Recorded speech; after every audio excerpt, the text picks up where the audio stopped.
There we go. Okay, on YouTube now. How do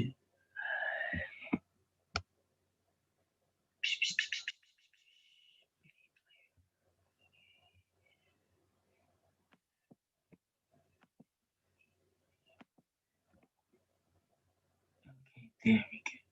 Okay, so we got the mini player. There we go.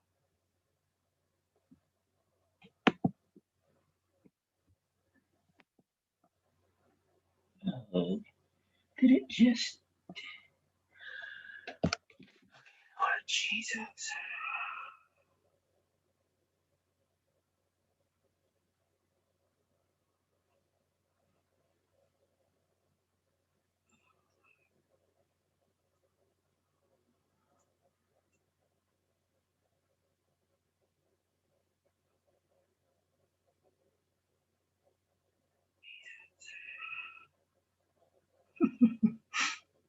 Oh Lordy, please tell me. Oh, she need. Oh, who room is this? I hope she dressed when she comes in. Lord Jesus. We live. BJ, please don't step into your room and not be dressed. Oh,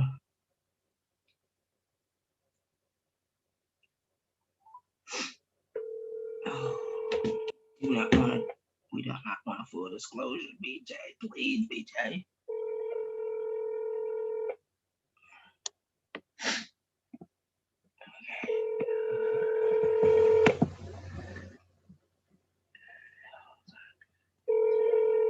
Oh, that's you. That's you. Okay, never mind. Okay, got it. Okay. Mm-hmm. Mm-hmm. Okay, so okay. I need to take it out and put you back in.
Good morning. You're muted. Hi, good Yourself. morning. This is Adriene. Hi, Tamika. Good morning. Just checking in, but I'm gonna take my camera off until we get started. Okay.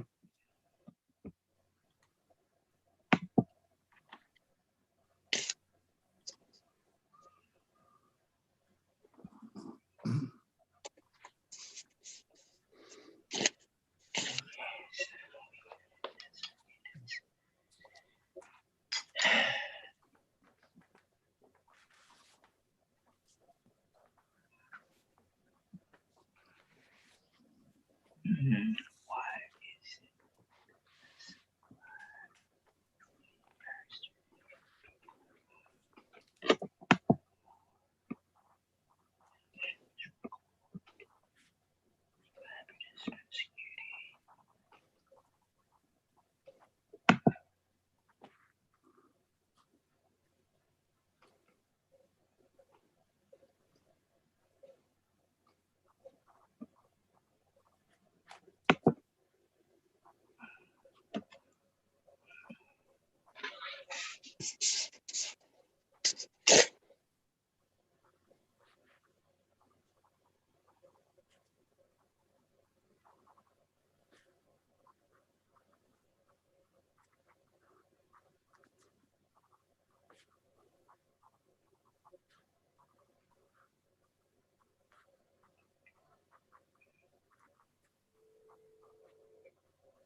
Oh, gosh.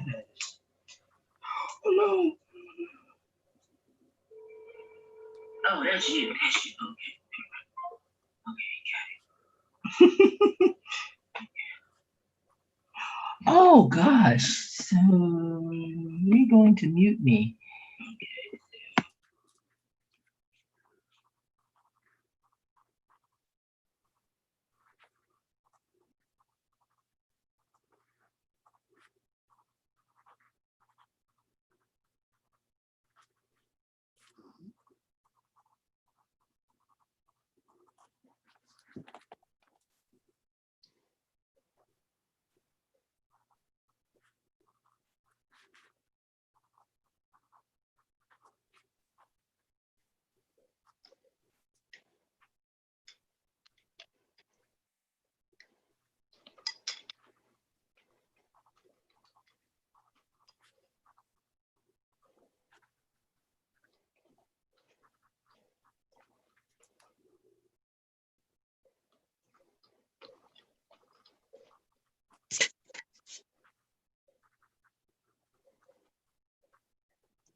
Hey, buddy.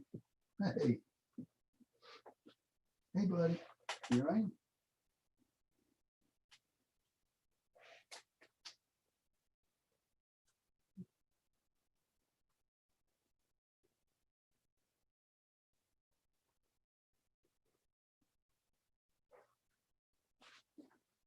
Hey, Birdie.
We're muted right now. It's not, I'm not, picture's not on. Murray's helping. He's helping. Like the big boy he is.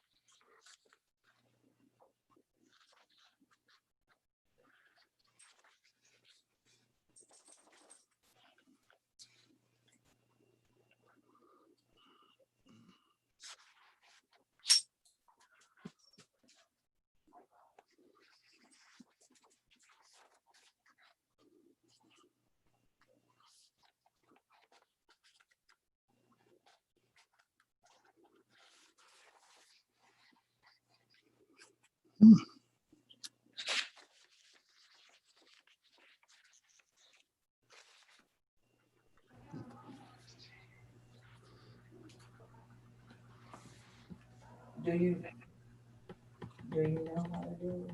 So you already know how to do something? Okay.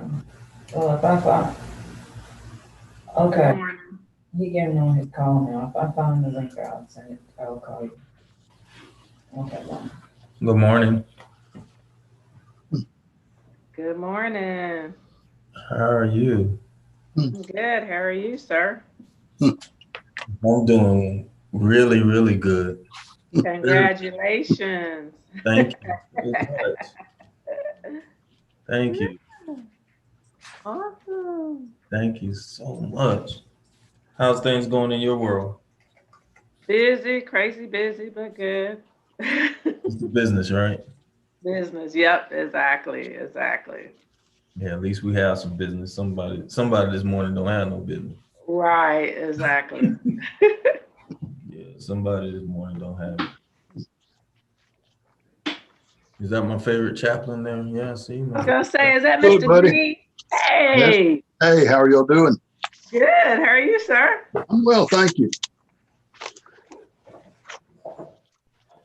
It's a good day. I can be on the line here with two of my favorite people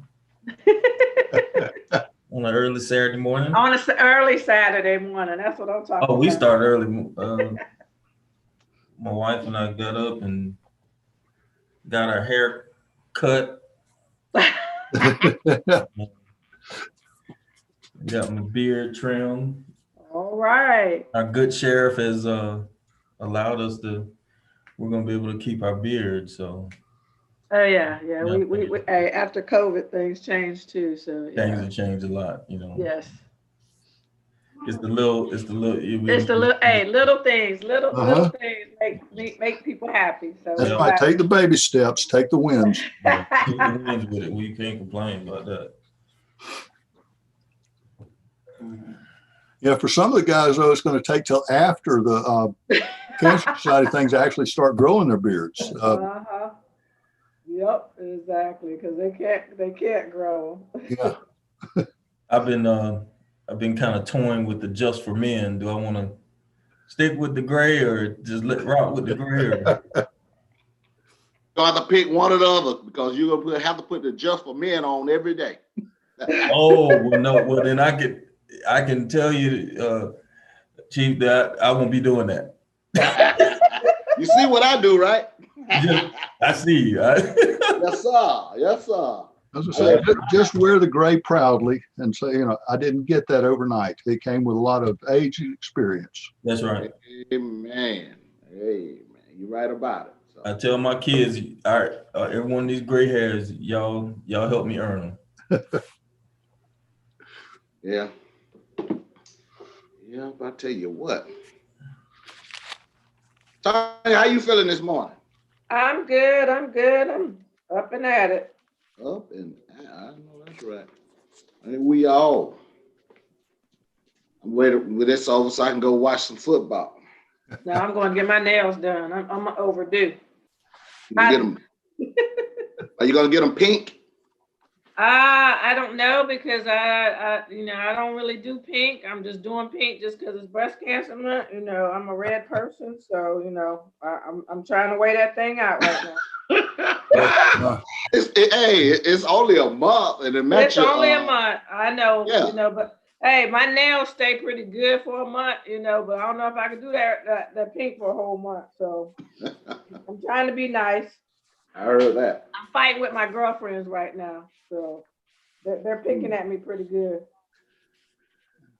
Well, tell them it's for a good cause. It absolutely is. Let's see how many folks we got on here. It's not too many.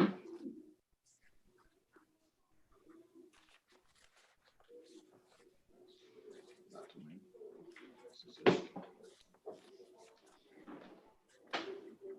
Y'all got me hilarious this morning. Good morning, everybody. Good morning. Good morning. Can you guys hear me? Yes, we can. Loud and clear. Can you guys hear me? Mm-hmm. I can. Yeah. Yes. Can you not hear us? Huh. Y'all got me hilarious this morning. Oh. Good morning, everybody. Is that recording? Oh, she recorded. Oh, wow. Can you guys hear me? Yes, we can. Yes. Loud and clear. Can you guys hear me? Okay. Yeah. Okay. Can you not hear us? It's lagging. Yeah. Y'all got me hilarious this morning. Oh. Good morning, everybody. Oh, she recorded. Wow. Oh, wow. Can you guys hear me? Yeah, you got to. I'm trying to. Okay.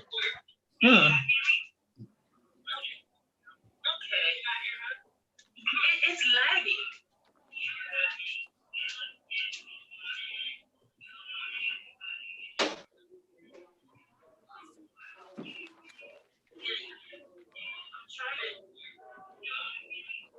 Okay. All that.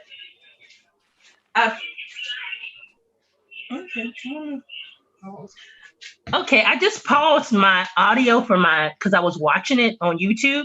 Mm-hmm. Tell me if you guys hear me in real time. Yeah. I can hear you. Apparently not. Huh. Mhm. Yeah. Hi. Hi. Hi. How you doing? I'm thinking you guys can't hear me. Yes, we Can't can. I can't can hear hear you.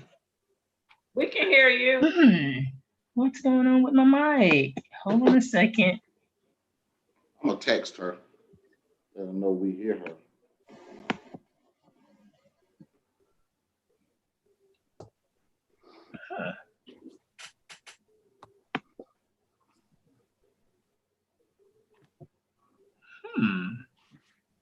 Now this is crazy. How everybody else gets to be heard and I can't hear myself. Yes, this is lovely.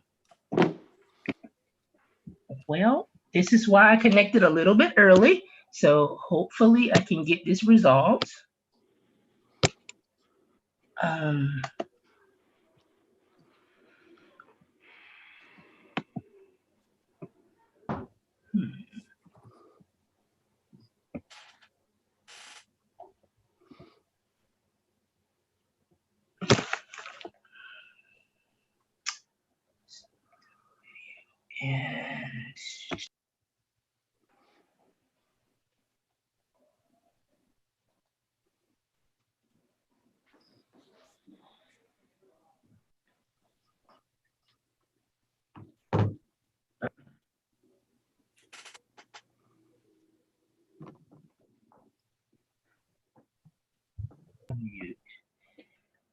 huh. Can you guys hear me? Because I can't hear anybody. Somebody say Yes. something. Yes. Oh, We hear you. nodding, We've been hearing but I you. can't hear you guys. Can someone say something? Because I can't hear you. Hello. We can hear you. Oh, okay. You heard that? This is lovely. Why aren't my speakers working?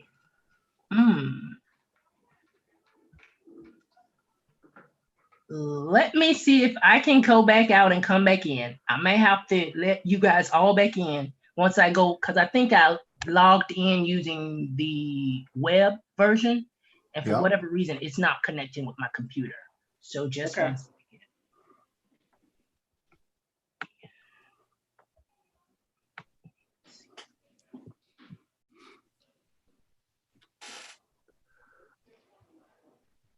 Gotta love technology. Hey, BJ. Yes. Hey, we hear you talking. How are you? Good. Really? So I'm trying to figure out why I can't hear you guys in the meeting that I started. Yeah, so let me see if I can get it to, you guys are still on, correct? Yes. Okay, let me see if I can get back into that same meeting. Okay.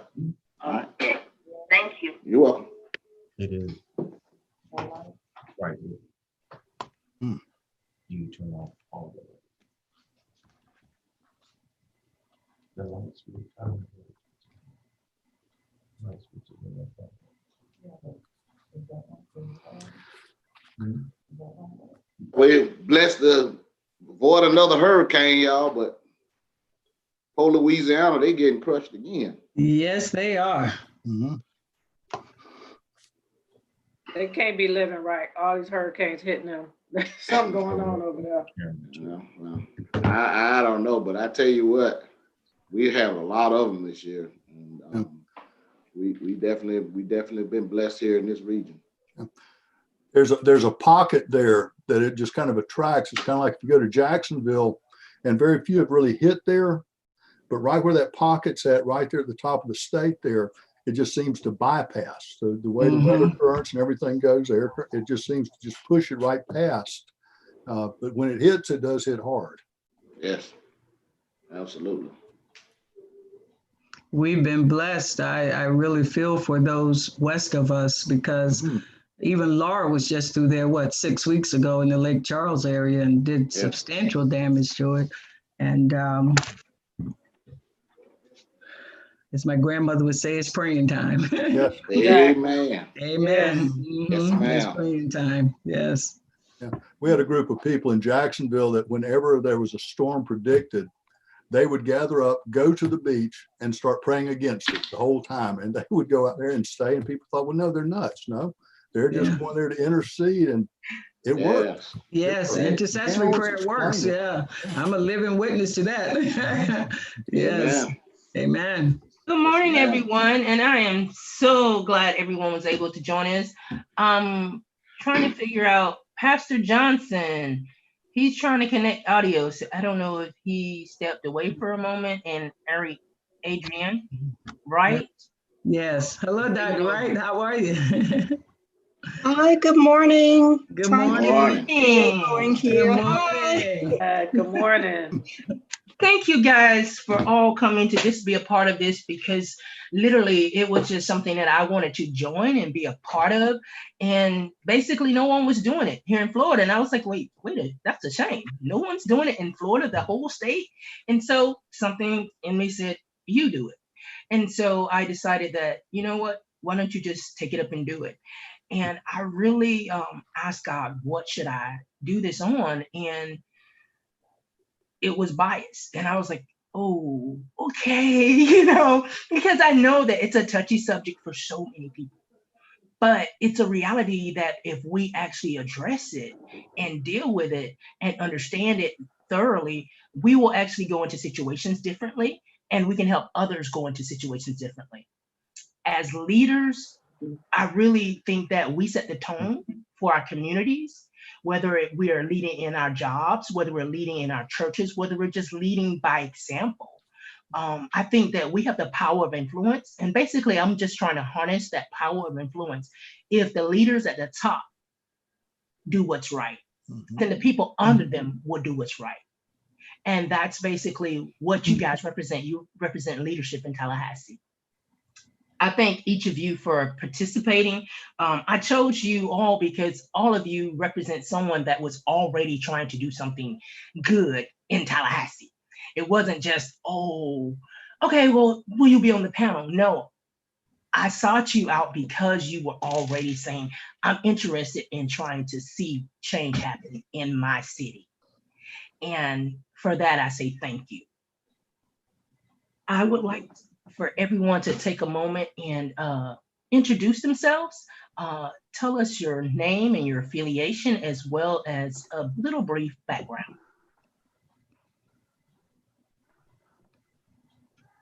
Who would like to go first? Choose someone, but I can. I'll go first. Okay. And I'll go right behind you. Okay, right. There you go. All right, my name is Maurice Holmes. I am Deputy Chief, Tallahassee Police Department. I am a 26-year veteran of law enforcement, and I am born and raised right here in Tallahassee, Florida. I grew up in the Bond community, with the Bond Elementary, Nims Middle, and Rickards High School. I graduated in 1985. Been Deputy Chief now here since February of this year, and Chief Lawrence Rebel is the one who brought me down and things and events such as this. Amen. You also told me that you're going to be doing the training for bias and such for the department, correct? I told you that I have instructed implicit and explicit bias training in the past.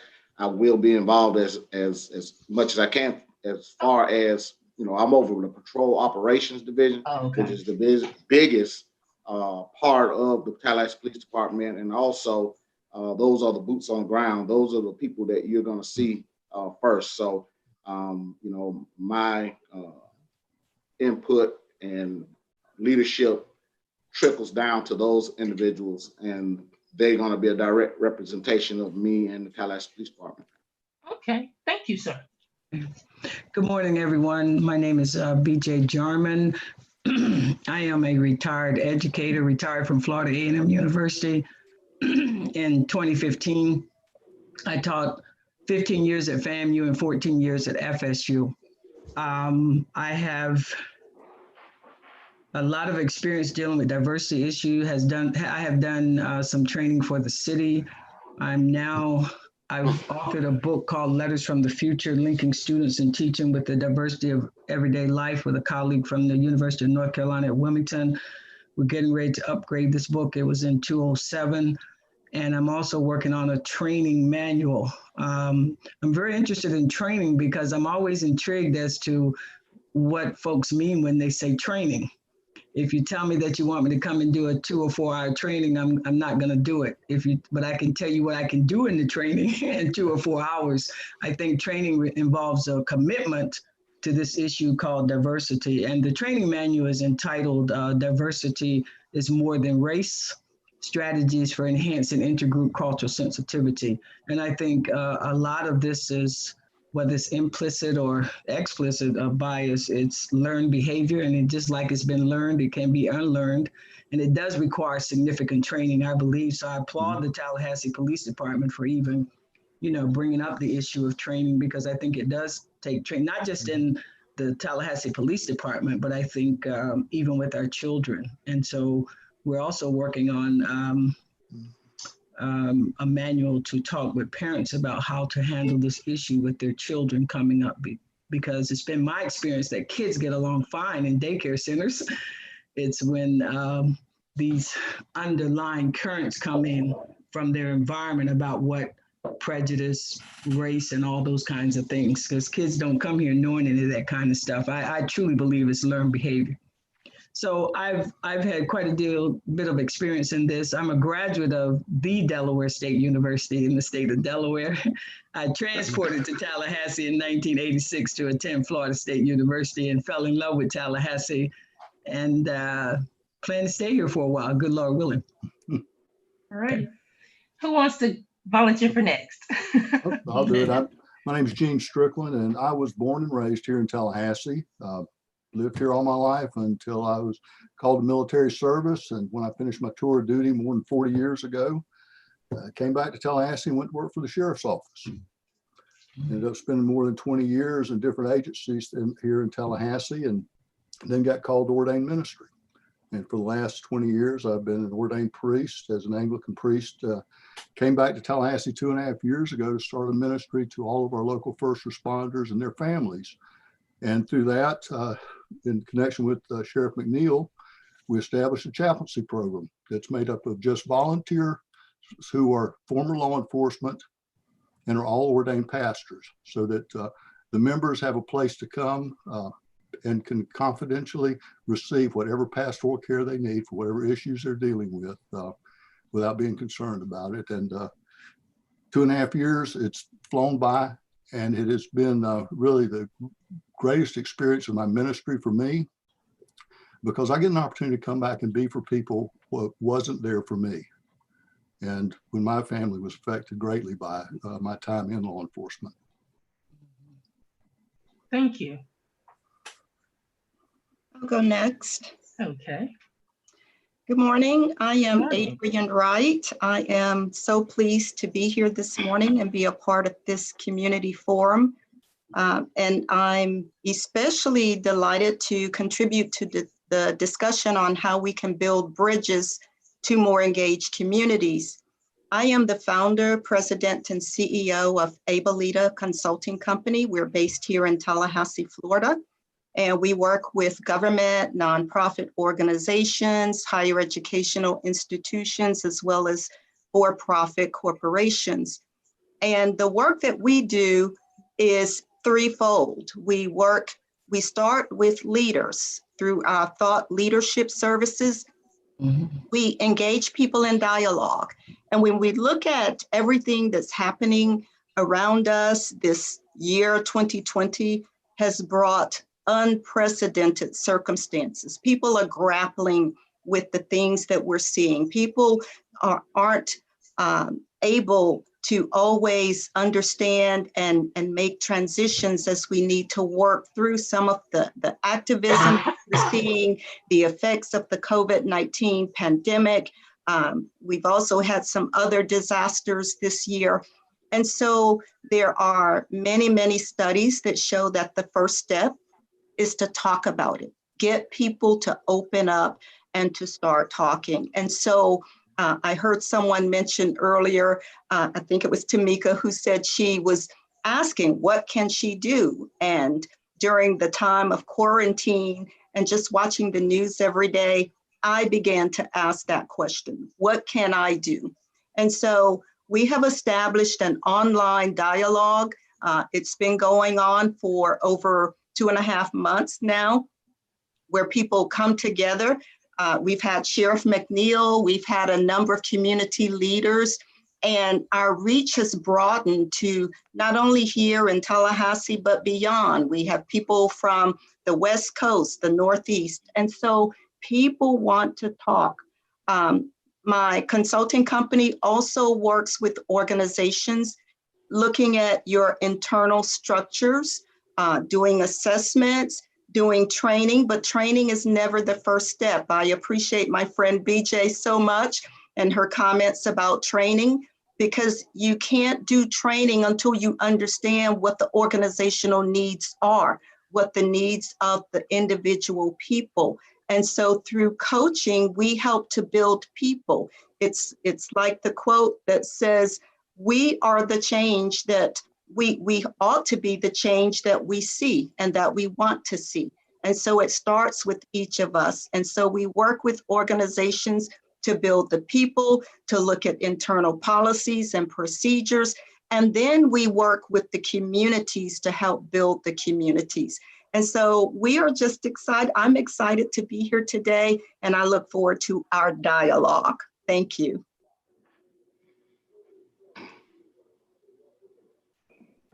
I guess I'll go next. Thank you. I'm Deputy Chief Tonja Smith. I'm with Tallahassee Police Department as well. I have been in law enforcement for 29 years, and I started out at Tallahassee Police Department in 1991 and did 11 years, and then went to FDLE for 17 years. And then I came back in February as well when Deputy Chief Holmes came back. I have internal external affairs. That's my branch. And so I have recruiting, I have training, I have community relations. So a lot of the stuff that people talk about, that falls up under my shop. So I'm happy to be here. I'm looking forward to the interaction and just looking forward to how we can build these bridges and build this gap. So close this gap, I should say. So thank you. Awesome. Thank you. We have a few more, right? John, have you had a chance? And Sergeant Wallace? Okay, all right. Good morning. I'm Sergeant Mike Wallace with Leon County Sheriff's Office. I am in charge of the Training and Professional Standards Bureau here. I have started law enforcement in 1987, so I have about 33 years of law enforcement experience at the various levels, federal, state level. I've done some time managing prisons, and but a large majority of my local time spent was over at the city of Quincy, working over there, and that was probably the most fulfilling opportunity to really reach people and help people at the level of which they, which, you know, we met them at that level, and where I started to understand true community policing and what a community, how important police agencies are to communities. Dr. Jarmon, I coached one of her grandsons here some years ago. I bet he's probably in his late 20s now. But I'm really appreciate being here. I'm really humbled to be here. I'm the father of 8 adult children, and so the youngest will be graduating next year. Good Lord willing, the creek don't rise. So we're deeply rooted in Leon County. I do know, I don't mind sharing with you that your sheriff is the best sheriff in the country, bar none. He is absolutely committed to not only his personal commitment, his commitment to us as an agency, being very well trained and well versed on everything that we do as deputy sheriffs, but definitely being a part of our community, understanding bias, and understanding how it is that we operate within that bias and make sure that we and I guess the real crux of it is that understanding bias and understanding that we have to operate within those professional confines. But the best way that I have found to make sure that you can fight through your bias is to love one another. And that's what we push for is that brotherly and sisterly love from law enforcement to their communities.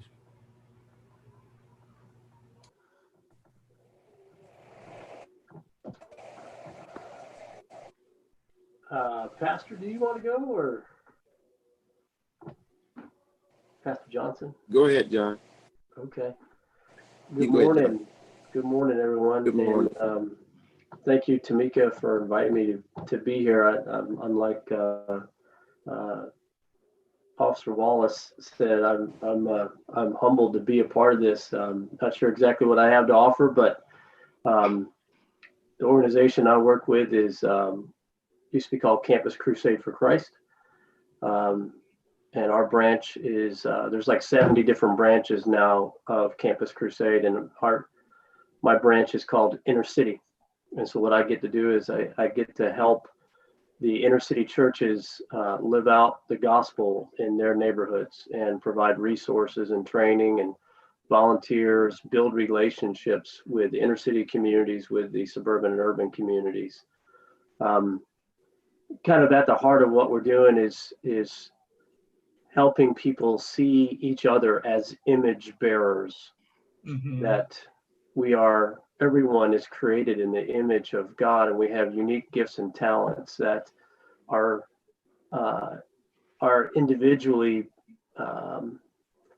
for each one of us. And when people find their unique gifts and purposes and talents to live into, then they flourish in that, and they're able to experience transformation when they're walking in the place that God has uniquely gifted them and blessed them to be in. And so that's really what we try to do. And we try to do that in different ways. Something that's near and dear to my heart is I also have a large family. I have eight children as well. I've got one adult, and then I've got them all the way down to 3 years old. And so it's a widespread. So I got to stay on my game all the time because they're always watching Dad. What's Dad doing? And so I served almost 22 years in the Marine Corps. Retired in 2006. My wife and I were foster parents for about 10 years. And we really focused on reuniting families versus just sheltering the children away from their parents. We felt like our calling was to share the love of Jesus with these families. And we had some of the family members actually receive Christ, experience transformation, and really saw how we have unique challenges, but there's an enemy that's really working against all of us, and he wants to rob, kill, and destroy. And the places where we walk into as image bearers with the love of God in us and sharing that with others, it changes everything. It's how Jesus could have Black Lives Matter and Proud Boys working side by side because of the love of Jesus. They experienced the love of God, and they no longer saw anger and hate. Now they spoke in a different language. They spoke in the language of love. And when we experience that, it changes us radically when we experience the love of God. And so that's really what my heart is I've been here. Crew Intercity has only been here in Tallahassee for, this will be our 3rd year. We have 26 church partners we're in different relationships with, some really close, like with Greater Love Church of God in Christ, with Pastor Johnson and Tamika, and some we're just getting to know. But yeah, we want to help where anybody wants to share the love of Jesus in their communities and see transformation come, not just spiritually, but also holistically. And so we've been in partnership with folks like Dr. John Perkins, the Chalmers Center, Focus Community Strategies for many years. And so we have a wide network of people to connect with and partner with. So I know God is doing some really amazing things, and he doesn't want us to waste this time that we're experiencing. There's never been a time like this, and there's never been a time like this for the people of God to really share God's love with their neighbors. So I'm excited about that. Awesome. That's all I have to say.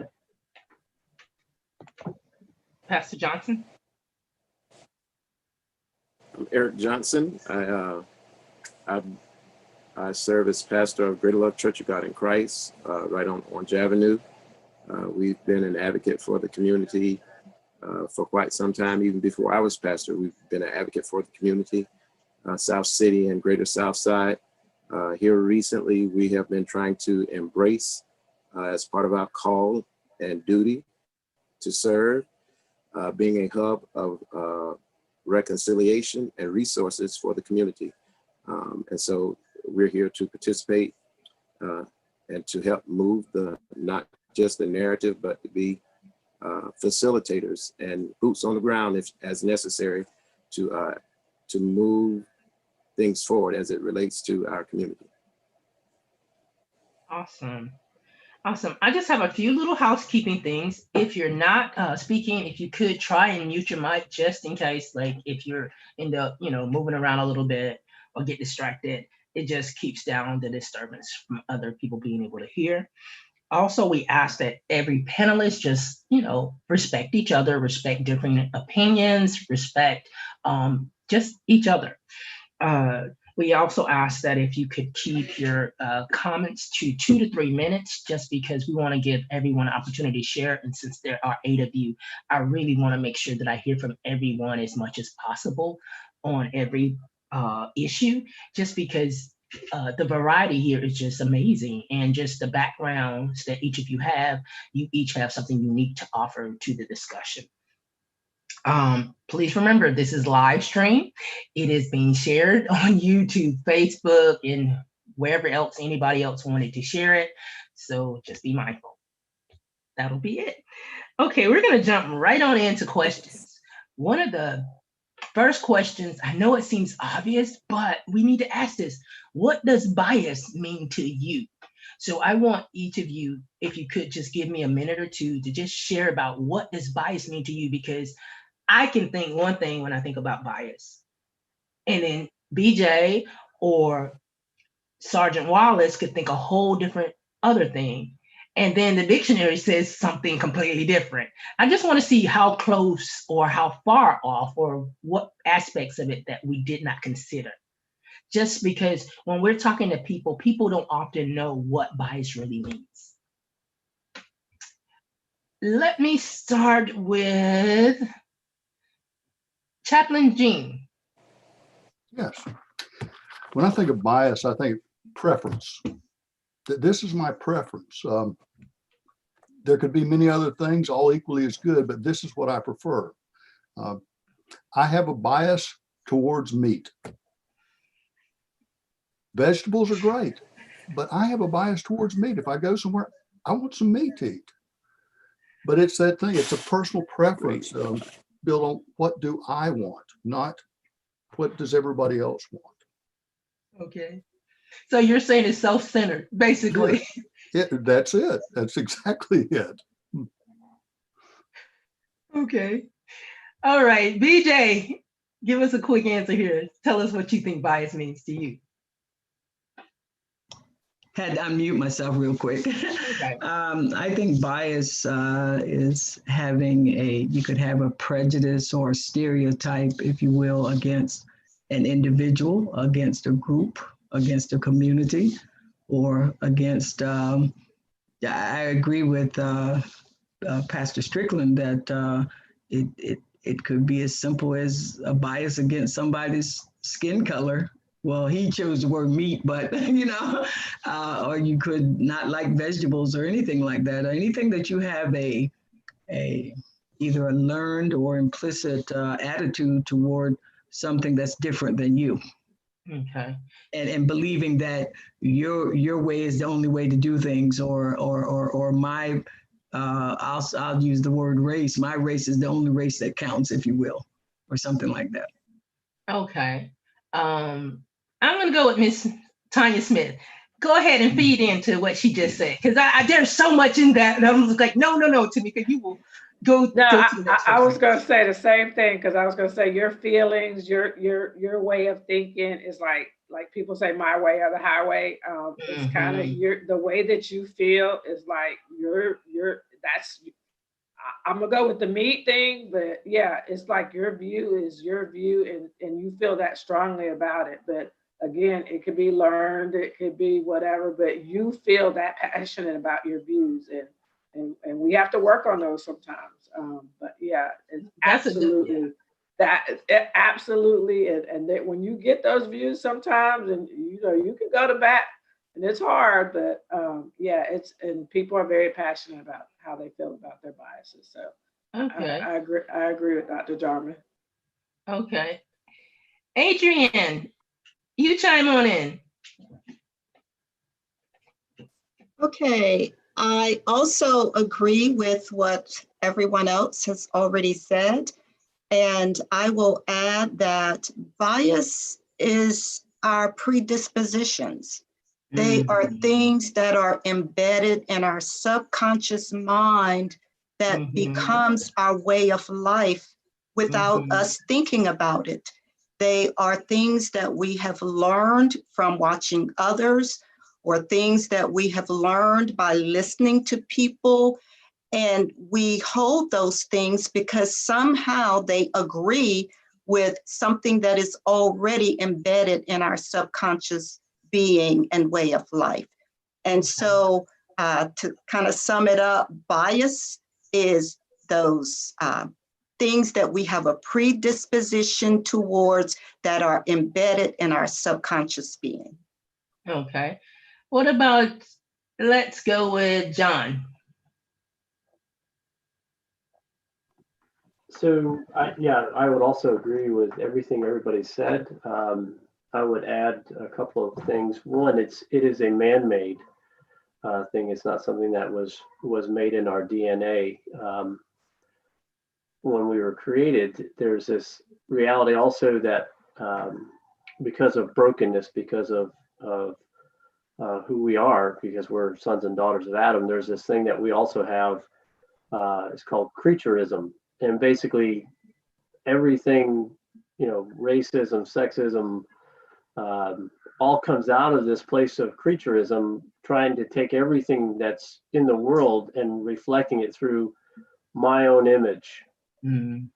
And so this image is, I hold everything up. Is this as good as me? No, it's not, because I'm the best there ever was. Like, I used to have bias against people with beards, and here I am, right? But there's a reality that that's something that God can actually change. Having a relationship with God can actually change that. So we start seeing each other through the lens of being loved, being forgiven. And that's what Jesus does. He takes away that barrier so that we actually see each other as the way we're created. Okay. Pastor Johnson?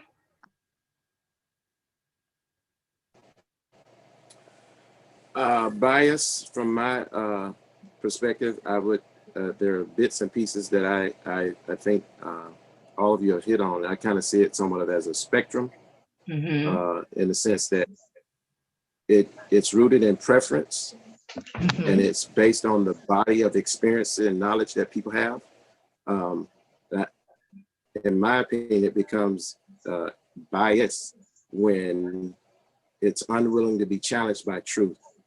It's unwilling to weigh out the way of thinking against someone else's way of thinking, and have some measure of a willingness to reconcile those differences. Okay. Deputy Chief Holmes?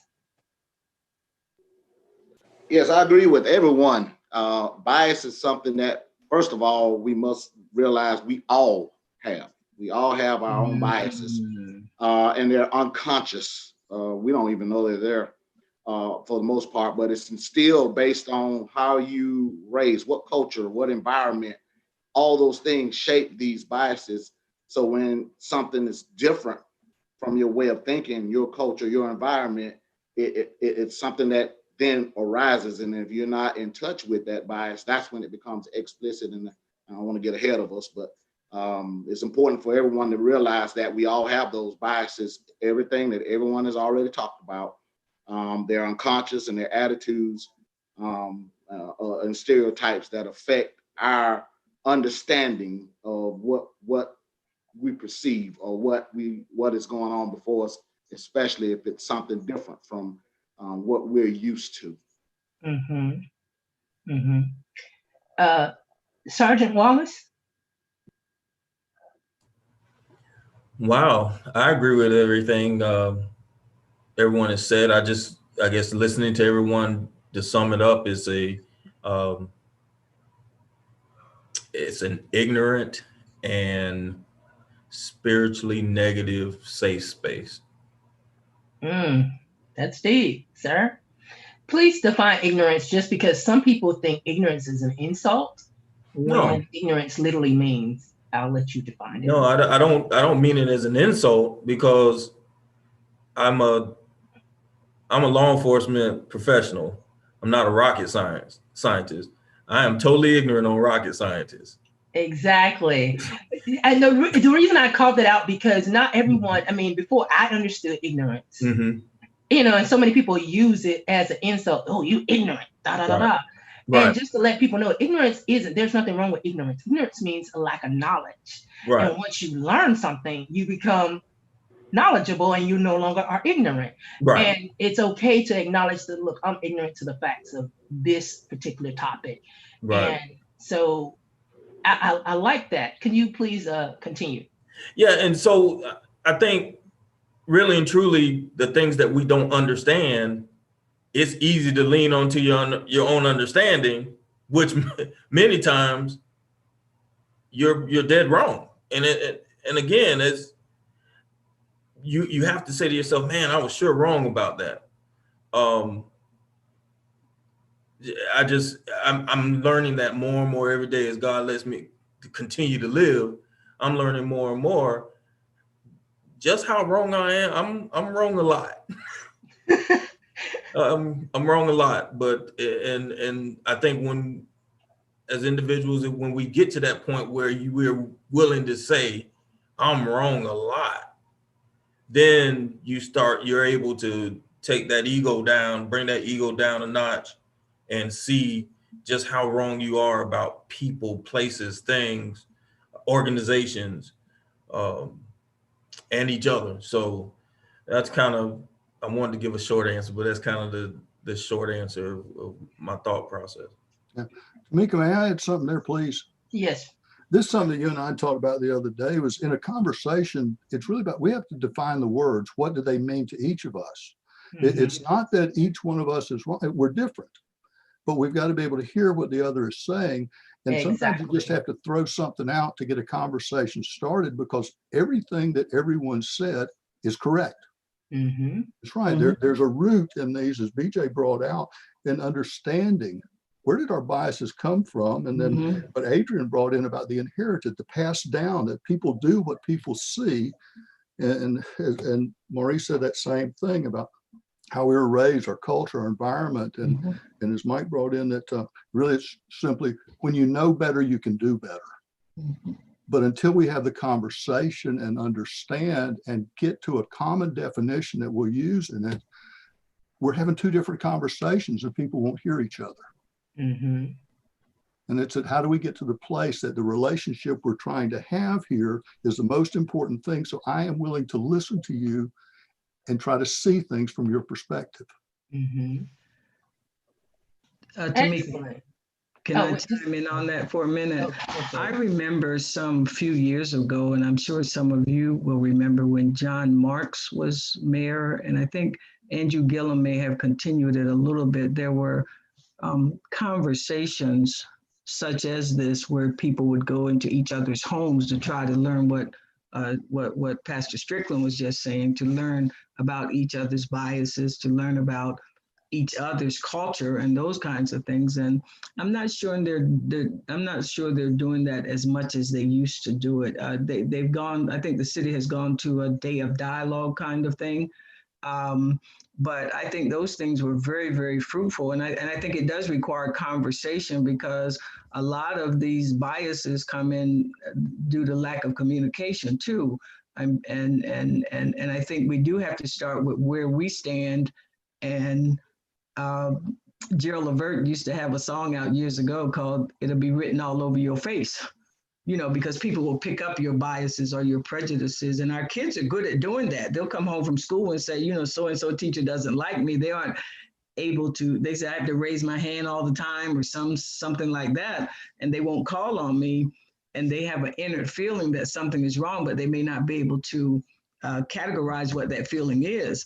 And I think that it's very important for us to dialogue more, but have meaningful dialogue and respecting each other's differences, and putting everything out there on the table to talk about how our environments have impacted who we are and our thinking processes, because it is, I think, learned behavior. And I truly believe, just like it's been learned, it can be unlearned, but it takes a lot of time and a lot of investment in doing it. And while these are good, I think they have to be continuous to come to understanding.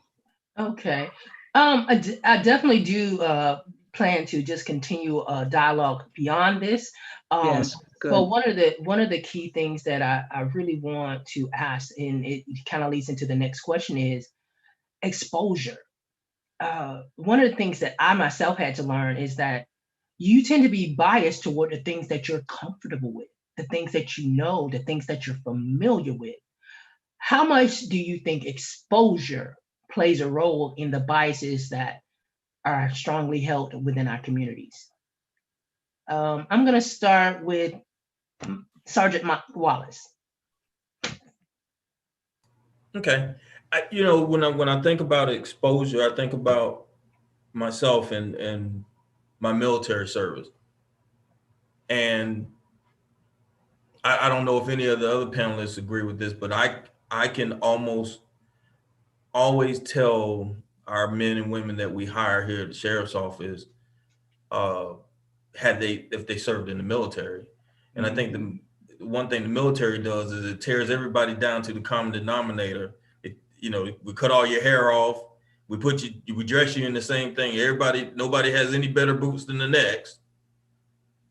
And then we take all these folks from across the world and we put you together, and everybody has a common goal. And I think as an adult, that's where my real exposure became to, there are people that look different from me, think different from me, worship differently from me, but we all have a common goal. And when the rubber meets the road, we're brothers and sisters, and we love one another, and we need each other and depend on each other.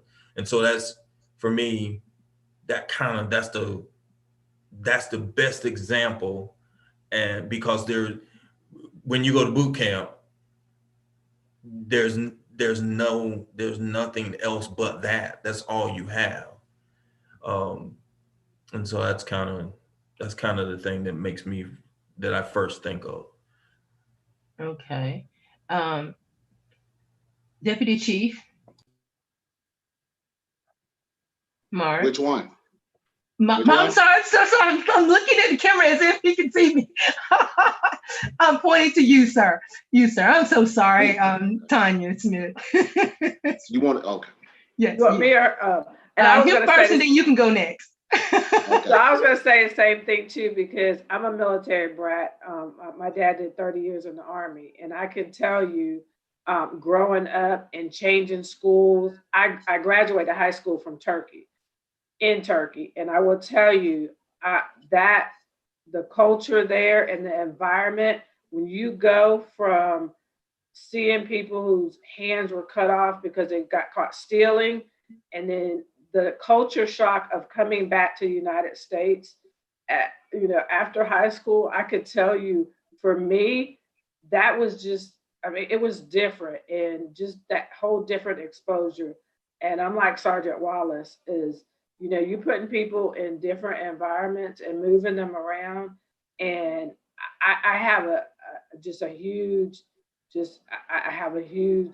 I'm just compassionate with everybody in different cultures, because anybody that has to move around, I moved around 1 year 3 times, and I really was so upset with my parents. And I'm like, Dad, why did you join the military? This is awful. I'm not making friends. I can't stay here long enough. So, but you learn to adapt very, very quickly, but you also respect different cultures. You learn.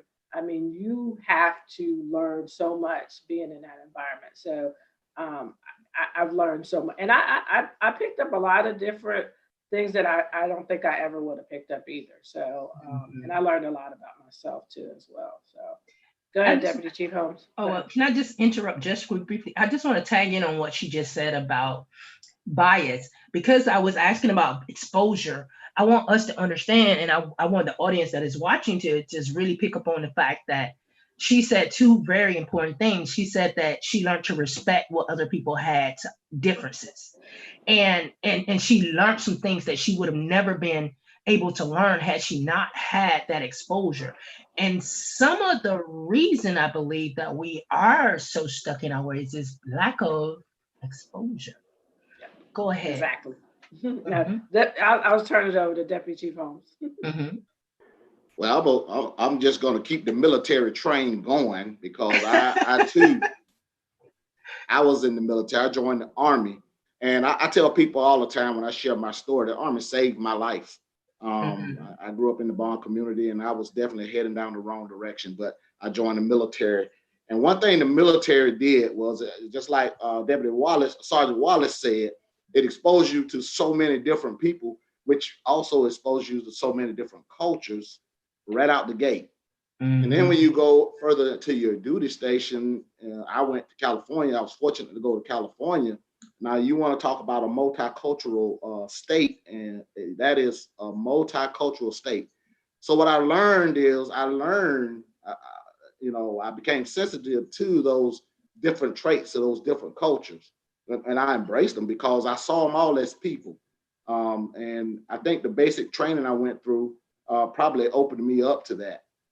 So it exposed me out of the gate to different cultures. And then when I got to California, my duty station, it exposed me to, Hispanic. I had to learn the difference quickly between a Filipino and a Korean, because if you get those mixed up, you might find yourself in a fight, because they have strong cultural beliefs that are different from other cultures. But if you learn to respect those differences and understand, it'll remove, and we go back to biases, it'll remove those biases that will keep them, or make you more comfortable with those biases, to make you understand that there's nothing to fear.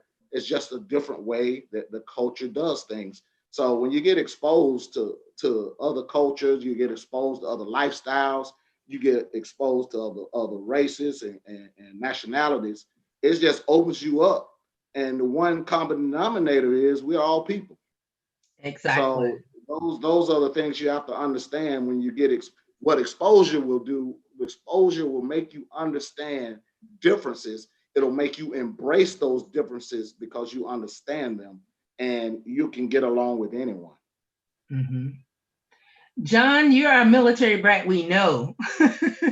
Well, not necessarily brat, but I think you definitely served military. Chime in. I was thinking about this idea of being, I completely agree with my brothers and sisters that have been exposed to the military, and I was enlisted for a little while. Then I was a warrant officer for a little while, and going from a civilian to enlisted, you go through that process of being retrained, if you will. So they retrain you from being a civilian to now your focus changes, and you're around people with multiple cultures all around you, and there just isn't any space for for you to behave in certain ways. That has to go out, because for the mission that everyone's united towards. And then when I became a warrant officer and was around the enlisted guys, I had to learn a new culture, from a different perspective. And I've experienced a lot of that, even over the last 4 or 5 years of being in inner city ministry. I've learned how ignorant I really am, and how much I have to, I have to continue to ask the Holy Spirit to show me my biases, show me my blindedness of things. I have, my oldest daughter is 26 years old, and she's very cross-culturally working in inner city of Miami, and she and her husband, and she has been a real gift to share with us different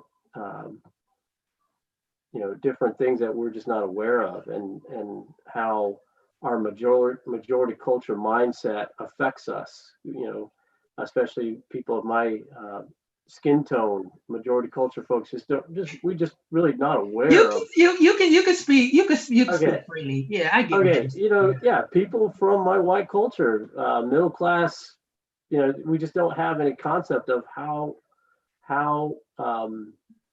we don't have exposure. And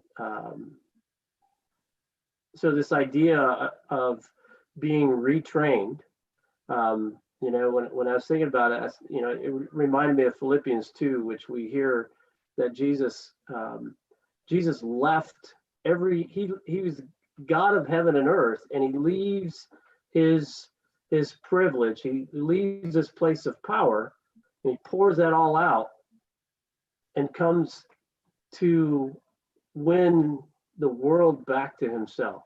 And so he comes into a foreign area, and as a completely innocent person, a baby, and works to build relationships with all creation, all humanity, in order to share his love with us. And that's a place that we all get to join in, that place of entering, following his example. And I apologize if that's a little bit too far, but just the reality that we can be retrained, we can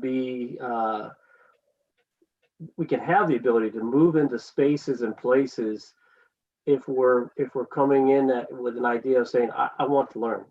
You know, I don't want a position of privilege. I don't want a position of power. I just want to learn. How can I learn? How can I serve?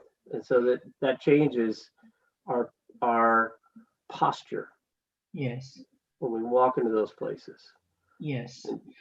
I'm really, that's what I want to chime in on right there is ignorance. When we acknowledge our ignorances about different things and stop feeling like, oh, that makes me less than. And I think if we allow as leaders, allow for people to see us say, look, oh, my bad, I did not know, you know, and not take ourselves too seriously and understanding, look, we have our preferences. There are things that we like and we don't like, and that's okay. But we always need to keep that open mindset of, I want to learn. I'm willing to grow into understanding where you're coming from. I don't have to agree with you to grow in my understanding of it, but I can grow in my understanding and appreciation, and level of respect is shown, because the key elements are learning, respect, and understanding yourself. If you know you don't know, it's okay to say, I don't know. Pastor Johnson, chime in for me. I think exposure is important. I think one of the key things, kind of chiming off what John was talking about, I think willingness is a big part of it, because I was thinking while the other law enforcement officers that were sharing how their maturing years kind of required them to adapt and to deal with other cultures. A lot of our community in some ways may be without those experiences because for however life has kind of fallen out where they don't have as much exposure. And you can have a jaded concept about life. You can have a limited view about reality. And I think the willingness piece is important in the sense of people have to be willing to be exposed. I've had opportunity here lately to do some teaching to middle schoolers, and it's eye opener. The reality that some people, because of their lack of exposure, their interest in other things and other cultures is not there. And so when there is not much desire or willingness to engage other culture because you're so enamored with your own, even if it's lacking or have some deficiencies, that's another form of quote unquote bias as well. Because I think it's from that place of where, going back to kind of my definition of it, in the sense of there is a almost somewhat of a resistance to considering another people or another person's point of view or their perspective. Awesome. Adriene, chime in for us, please. Yes, so I first want to thank all of our military people and our officers for your service. I too am a military brat, quote unquote. Wow. And my father was military for a number of years. But I want to to look at this from a slightly different perspective. I do agree with what others have said about exposure, and I think that exposure is important, but it's not enough. I mean, when we think about it, there are people that are around us, people in the workplace, people in our community who have traveled the world. They've been exposed to different cultures, different nationalities, different races of people, but yet they continue to hold these biases. And so if I go back to what I shared earlier about one way to define bias or look at it, it's those deeply ingrained perceptions and beliefs, and they are held very tightly. And even when a person is exposed, they can still hold on to those beliefs because their beliefs tell them that they are right. And there are times when they may see something in the workplace or in the community on the news that perpetuates their beliefs. And so there has to be a first step with each of us is awareness, becoming aware of our biases, becoming aware of these deeply ingrained attitudes, thoughts, and behaviors. Sometimes you can see these biases come out when you talk to people. Sometimes one race of people may say something to another ethnic person that, oh, you speak so eloquently, as though it's surprising. And that's a perpetuation of a stereotype and a deeply ingrained bias. And so until people become aware of their biases, exposure is helpful, but it's not enough. Excellent. Because I was actually going to go into that topic next, which is implicit and explicit bias. Implicit bias is something that you don't really realize you have. So you're not as aware of the bias that you possess, because bias can be as simple as it's a preference. It can be your stereotype. I mean, and let's be honest, we have racial biases, but we also have interracial biases, meaning white folks have biases against other white folks and black folks have them against other black folks. And you have them against the rich, against the poor, against the person that went to this school and you went to this school. I mean, come on, FAMU versus FSU, I mean, it can go so far. It can even go within denominations of churches. Oh, I'm Baptist, I'm Holiness, I'm Anglican, everybody holds some level of preference in every area of their life. If we're, so bias is there. Now, there's a difference when we decide that we're going to not only expose ourselves, but become more aware of our own preferences and deal with them. I know that Deputy Chief Holmes has some understanding of explicit and implicit bias. Can you just give us a brief definition of both? Well, thank you. Implicit biases simply refer to attitudes, stereotypes that affect understanding, actions, and decisions, and they're done in an unconscious manner, meaning you don't even realize it.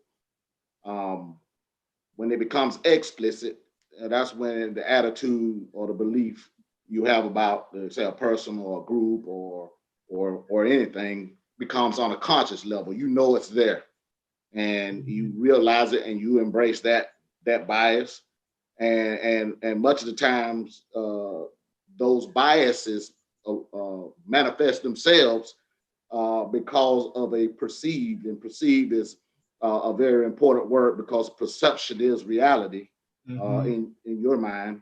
So it's a perceived threat or fear, and that causes a person to react, or shall I say overreact, when if they were in touch with, they say, implicit bias and they understood those say differences, that fear or that perceived threat wouldn't exist. So, you know, you wouldn't overreact. So that's, so to speak, is my definitions of both implicit and explicit biases. You just touched on something that was interesting. You said perceived threat. And I know that most people think a perceived threat is violence, like threat of physical violence. But a lot of the times we're raised believing, oh, wait a minute, they rubbed me the wrong way. They threatened me. They threatened my manhood, my status, my, you know what I'm saying? There's a lot of subtleties. Because if you have an insecurity about an area and somebody rubs that one, even if they didn't know they were rubbing it, the way that you behave toward them becomes exaggerated. Yes. And so in that, we have to remember that threat is subjective. Threat does not necessarily mean I'm trying to cause you bodily harm. It does not mean I am cursing you out. It could just be the way in which you spoke, the way in which you looked at someone. And it also can be based on, hey, wait a minute, I was just in a life-threatening situation, or I just experienced something like this, where somebody basically talked down to me or was abusive to me. So now I'm coming into this new situation already frazzled. Guards up. Exactly, guards up. So I thank you guys for just sharing so much of your honesty. I have a question regarding just the implicit and explicit. Do you think that media plays a significant role in how the community is affected by these things, by bias? Do you think that makes the community more prejudiced for or against a race of people, a organization? Because in this case, we're talking, do you think the media makes people more biased for or against law enforcement? Do you think the media perpetuates for or against bias against different races, different sexes? How much of a role do you think that plays? Is that for everybody? Anybody that wants to chime in first. Well, the media, I'll chime in first, since I already got my mic open. You know, the media is a powerful tool. You know, they had the power of the pen, and they also had the power of the camera. They can sway, you know, a situation, organization, or anything in any direction they wish. So I think it's important that the media realize that they are a very important and powerful tool in the community, and they can be a part of causing conflict. And you know, for most media stations, they look for sensationalism. You know, as a lot of the media line says, it bleeds, it leads, and I think that's a wrong mindset. Especially in this day and age, because everything is so volatile right now, and they can really play a part in the healing process and the bridging process versus the sensationalism and commercial process. So, you know, that's why we try to have a good relationship, meaning law enforcement, with the media, because they hold a very, very powerful platform, and beyond, they can destroy an organization if they so saw fit, because they have just that much power. Chaplain Gene, chime in for us. Yeah, I believe the media has a great influence. Actually, it kind of sets the narrative and the tone from which everything is given. And here's the direction we're trying to take you. If any of y'all watch the documentary on Netflix, The Social Dilemma, if you haven't, take a look at it, because they're the folks who created Facebook, all of Twitter, all of the other things are talking about exactly what happened. These were unintended consequences, but it was meant to direct a response in people. And it works. It works. Our whole culture is built on that.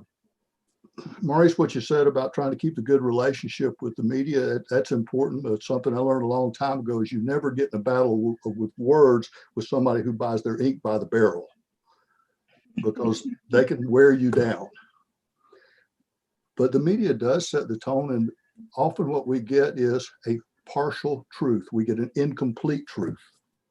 That's where it hurts, and that's what elicits, I believe, a lot of the things that we see out there, is we don't get the complete truth, so that people can actually make a reasoned decision.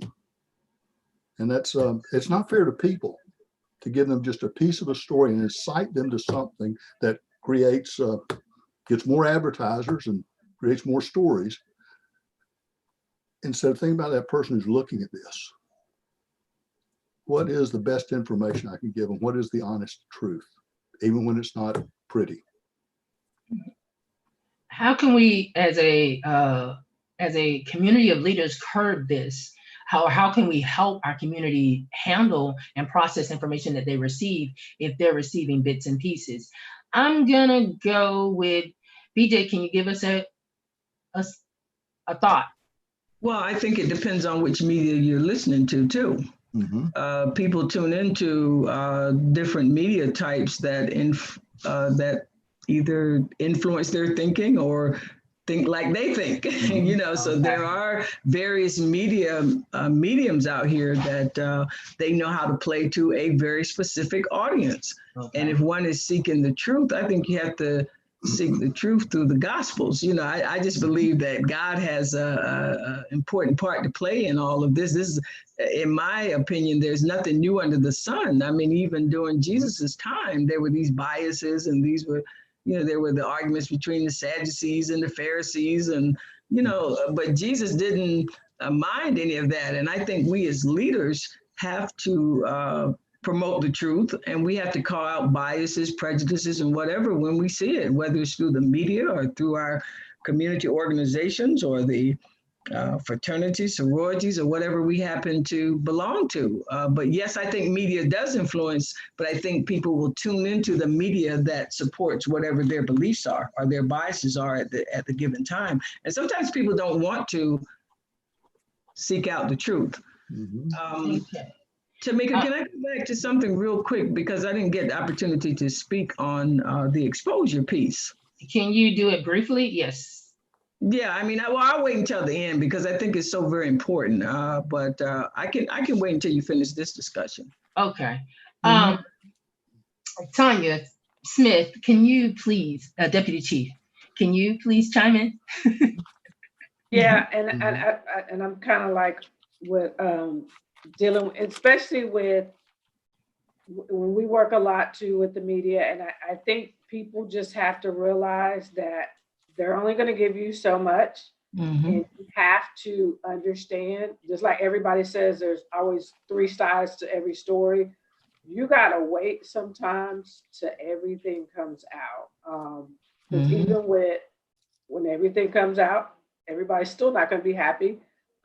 So I think it's just very important sometimes to just kind of wait, read a little bit, wait some more, and then just wait for closure. Because you're just, a lot of times, patience is a virtue, and we just got to be patient sometimes when things happen, and just wait. Because yeah, when the incident happens, you're never going to get everything in the first part. And it's just, you know, sometimes things are not what they seem in the beginning, and then when things happen at the end, and the I hate to say, when the truth comes out, you know, it's usually not what's happened in the beginning. So, but yeah, just gotta wait sometimes. Okay.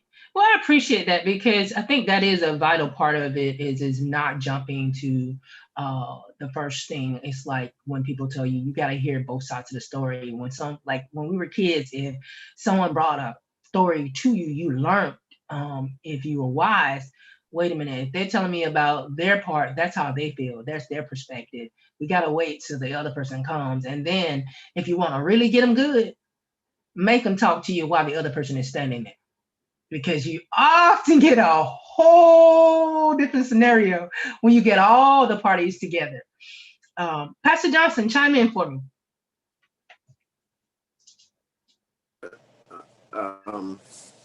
I think what we've heard so far has been right on point as far as there's usually three sides to the story.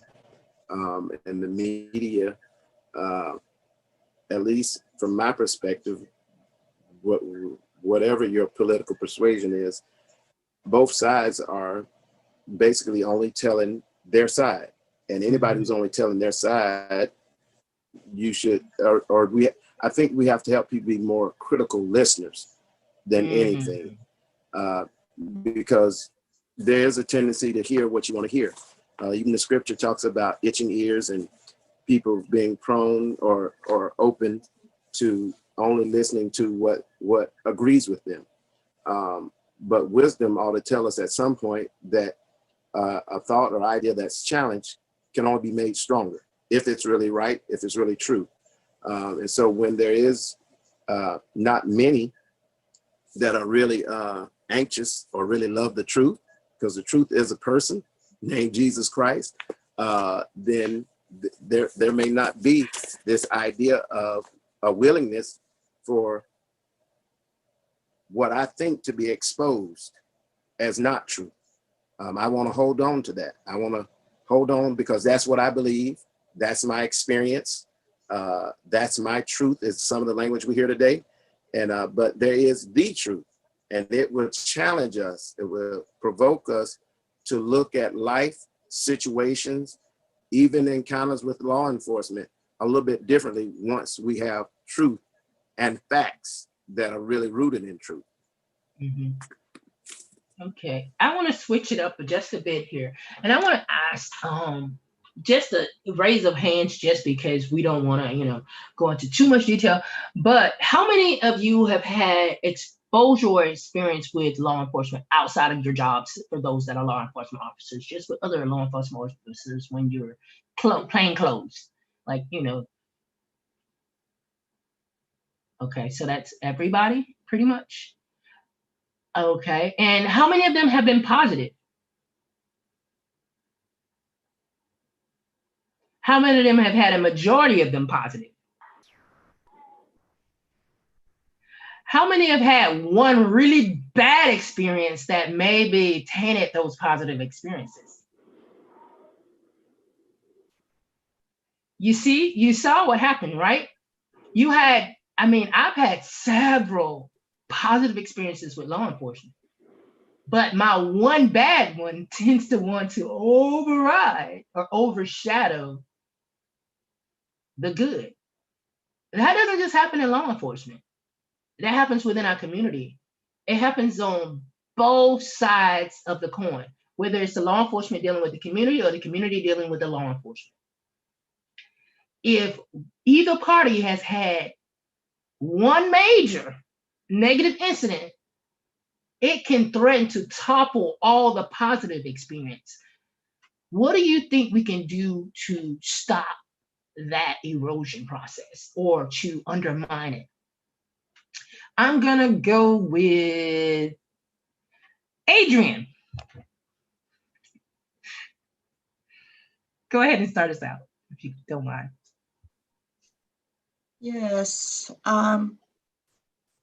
Well, that's a really tough question. And I'm going to address it from a perspective of facts. Okay. I spent the last couple of days looking at some facts and figures about police incidences and comparing cases among Caucasian people, Black people, Hispanics, and so forth, and looking at the demographics and the rate of incidences and so forth. And so if I take that kind of approach and I apply it to my own life, yes, I've been stopped by law enforcement over the course of my life a few times. Thank God it hasn't been more. And there was one negative experience. It happened at night and the officer wasn't very kind and it was a little frightening. But when I have been stopped since then, I just try to be, it's like the conversations that we hear Black parents have with their sons. I try to take that approach, make sure that I'm cordial, make sure my hands are seen and so forth. And so it has had an impact on my life. Okay. Is there okay, when you think about that one incident versus the positive experiences, the reason I'm bringing this up is because I had to even look at my own stuff and say, ooh, you're right, Tamika, that one bad experience can override a whole bunch of goodness. And how, and we have to remember that when we're dealing with people, whether it's authorities or whether they're dealing with us, because it's either way, whether they're wearing the badge or whether we're the civilian, either way, how do you override, how do you compartmentalize and not allow that to taint your overall perspective of police? Yeah, my perspective is that I know that everybody's different. We as people, no matter what race, no matter what gender, no matter what ethnicity, we're all different. We are individuals, no matter what our training has been, our upbringing. And so you can read about someone, you can be introduced to someone, you can hear gossip about someone, but until you get to know that person yourself and be open, I think that's the first step, recognizing that this is a different person. And no matter what you have heard or read, no matter the stereotypes that you've heard about this group of people, I think we all have to approach meeting new people as just that. You're meeting someone new for the first time. You're interacting with someone new for the first time. And so each experience is its own, no matter what your previous experiences have been. And so if I can approach this from a biblical standpoint, the scripture tells us to forgive 70 times 7 or 70 times 70. In other words, you continue to forgive, and every relationship, every encounter is a new experience. And so we have to let go of the past. I think that people who hold on to the past, I think BJ mentioned it's kind of like a reminder, and you're reactive from the past experience. And so until you let go of the past experiences, you will continue to be in more of a reactive mode than recognizing that you're in a new and different environment, in a new and different space. Sergeant Wallace, chime in. Were you one of the ones that raised your hand saying that you've had experiences with law enforcement outside of being in uniform? Yes. Okay, chime in. I guess for me, I realized that I'm not always in uniform, and that I still am a Black male living in America. And so that there goes the balance. I can remember many years ago, we used the internal between particularly Black males in law enforcement, we used to say you're too Black to be blue, but you're too blue to be Black.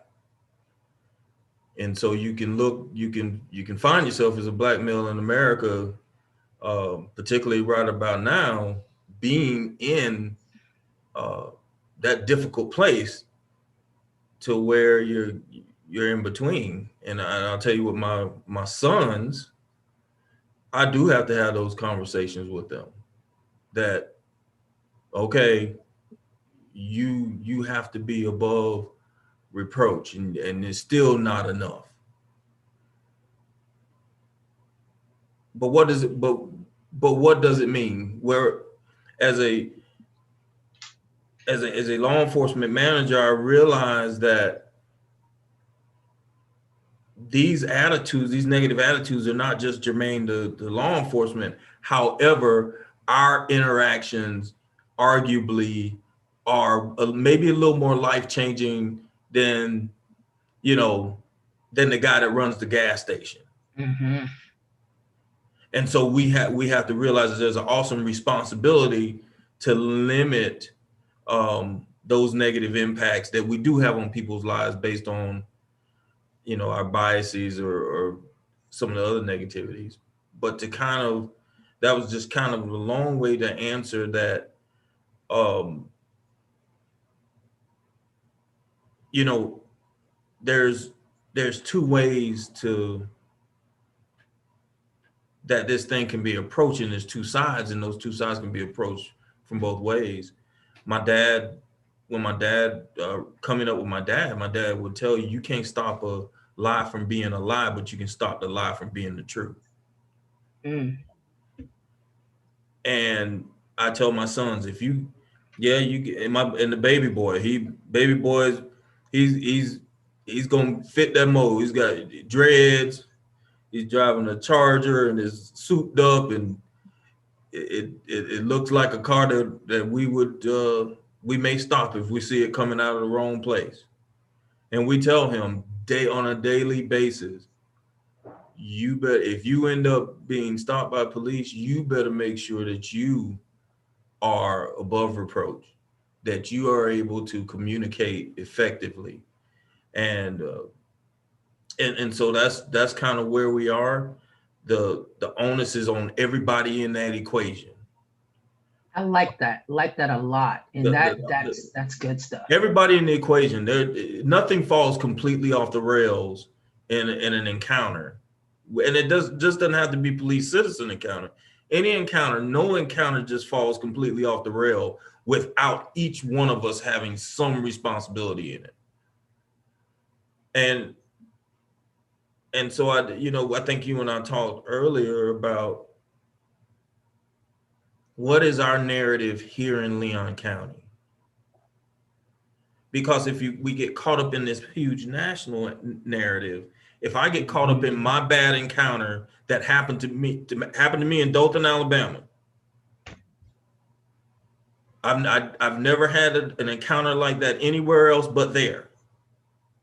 But if I come and I apply my biases, because I took away some biases and some PTSD from that encounter, I bring it back and I apply it to every encounter in Leon County, Tallahassee, Florida, or anywhere else I go.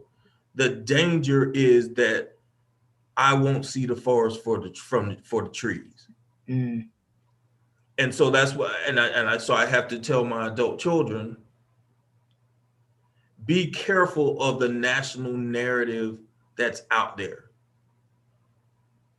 I don't doubt what you're saying, but let's deal with the narrative here in Leon County and what we're dealing with.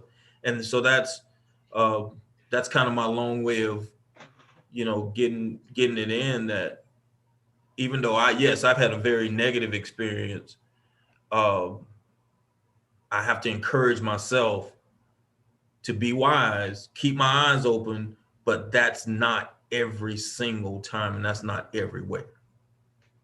Awesome.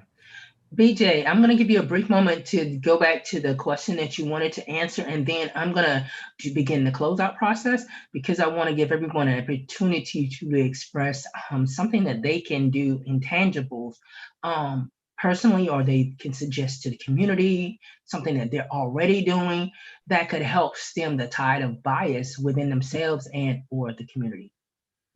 I thank you for that, Tamika, because it's all what I'm about to share wraps up all of that. Okay. And Sergeant Wallace, I just want to say to you that I'm going back to my dad now too.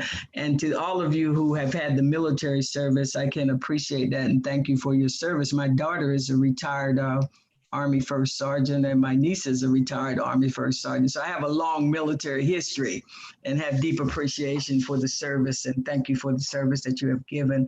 But I wanted to share with you, when we were talking about exposure, I got exposed in the early 60s to racism, intense racism. I was one of 12 kids to integrate our all-white high school in the 60s. I heard the N-word, nigger, go home, we don't want you here, et cetera, and so forth. And, but I had a situation that happened to me that scared the daylights out of me. I opened up my locker one day and they had taken a black plastic monkey and put a rope around its neck and hung it upside down. I left the school that day. I could walk to school and I ran home, and my dad, who was a long distance truck driver, happened to be there. And I was crying, so he said, please just stop crying so I can understand what's going on. And when I told him what had happened, you know what he did? He marched me right back to the school. I don't want to go to the school. My sister was being bused 20 miles away to all black high school. These people don't want me here. They don't like me. But this is why I'm so into this, is learned behavior. My dad's response was, you need to get an education, so I'm taking you right back to the school. He did. He went to Mr. Vanderbilt, the next class I was supposed to be in. Please don't mark her absent. She had an experience. He went to see the principal, but to this day, I can't tell you what he said to the principal, but that never happened again. But when I got back home that evening, he sat me down and he said, let me tell you something. You are never to leave that school again. You are just as good of, and you have to finish your education. You are going to make friends at that school. And this goes to what Martin Luther King says, you must judge a person by their character and not, you know, these individual prejudices that we have. Well, my dad was right. I joined the field hockey team. And guess what? 2 Caucasian females befriended me, and they've given me permission to talk about them in this training manual that I'm doing. And when they befriended me, guess what happened to them? Their friends called them the in lover and all of this, but they never left my side. Had I not had that kind of exposure and that kind of experience with my parents saying to me, don't let one bad apple persuade you against all the rest of the apples in the barrel, then I probably would have never gone to an institution like Florida State University. And so I think that these early experiences that we have can traumatize us if we don't let go of the past, or we don't start judging people by the content of their character instead of the color of their skin. I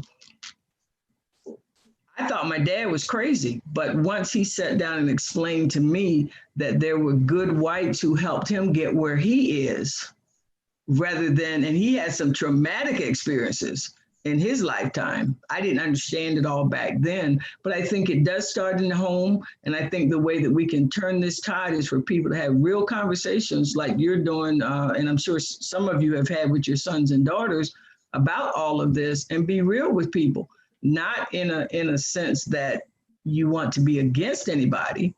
I use those kinds of experiences to help people understand how I had to overcome my prejudices and biases too, because when I initially went to that school, I was very standoffish. I didn't want anything to do with whites at all, period. But because these 2 people befriended me, it gave me a different perspective. And I'm sure all of us may have a similar story in our experiences with people who are different from us. We must judge by the content of the character, not the color of the skin, because a lot of times we make a lot of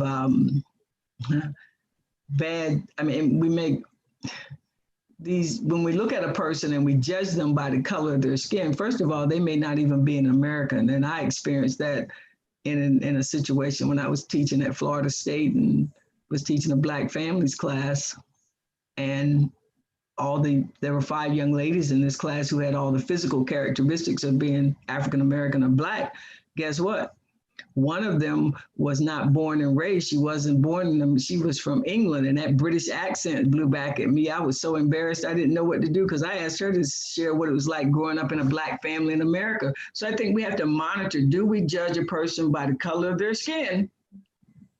But it taught me something about myself. I had presumed she was an African-American. And she said, Dr. Jarmon, if you want me to tell you what I've been treated like when people presume I'm an African-American, I can do that. But I did not grow up here. My father went to Florida State. My family originated from Ghana, West Africa, and we are of African descent, but I am not an African-American. I never made that mistake again. So how many of us are out there just looking at a person and judging them by the color of their skin, or are we judging them by an experience? If we've had a bad experience, and I think Tamika, you said it earlier as well, if we've had a bad experience with one person who's different from us, have we put the whole shabook? Thank you, Tamika. I appreciate that. I thought that was so important because it is exposure, and it's how our parents have trained us or taught us how to respond to these situations as well. Okay, thank you so much. I wanted to give everyone a chance again to please state as succinctly as you can one takeaway or one practical way in which people can curb the stem of bias in themselves or within the community. Who would like to chime in? I can pick someone. Okay, go ahead, John. John? Yep. So I was thinking about asset-based community development, and asset-based community development is instead of looking at the community saying this community's got all kinds of problems, I need to fix this community. Looking at the community saying there are lots of gifts and talents and strengths in this community. Let's find who's good at what, and building a cohort community that has that knows different strengths and abilities and uses that for the benefit of the community. That only works as long as the community is working together. If the community never really interacts with itself, there's no reciprocity. There's no you don't get to know your neighbor.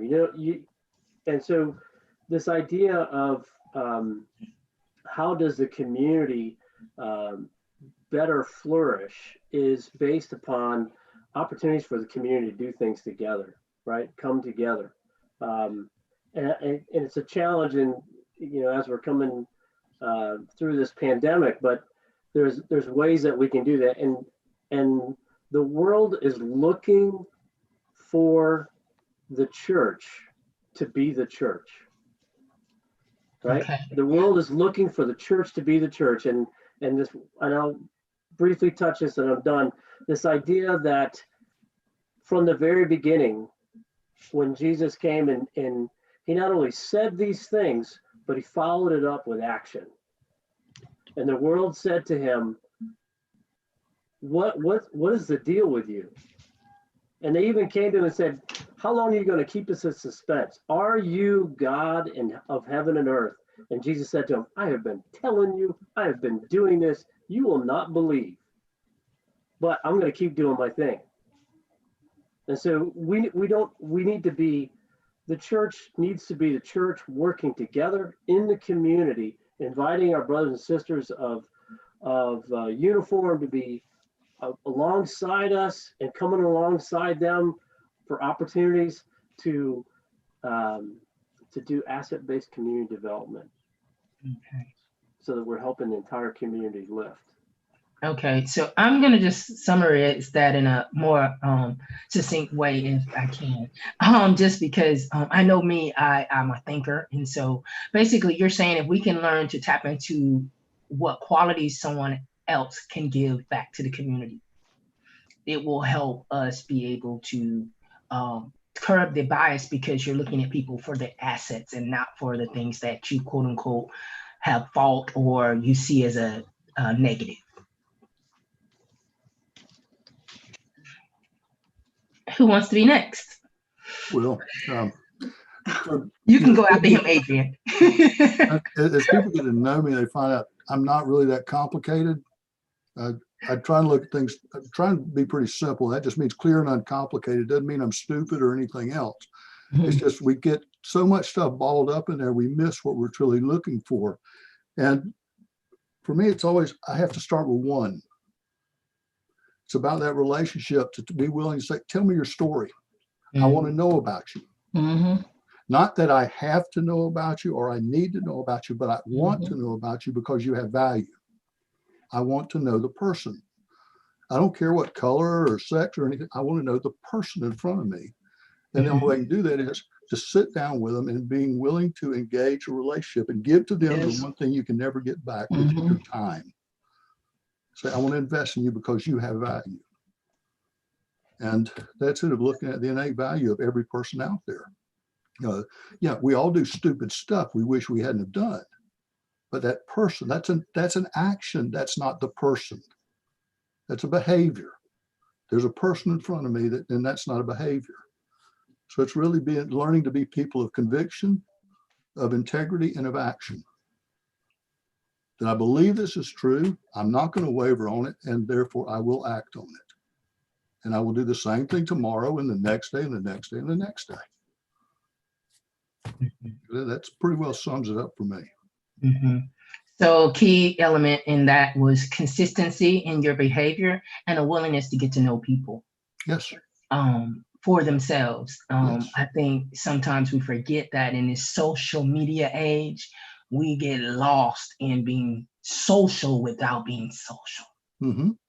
Yes, I want to know them because I'm going to learn something from them.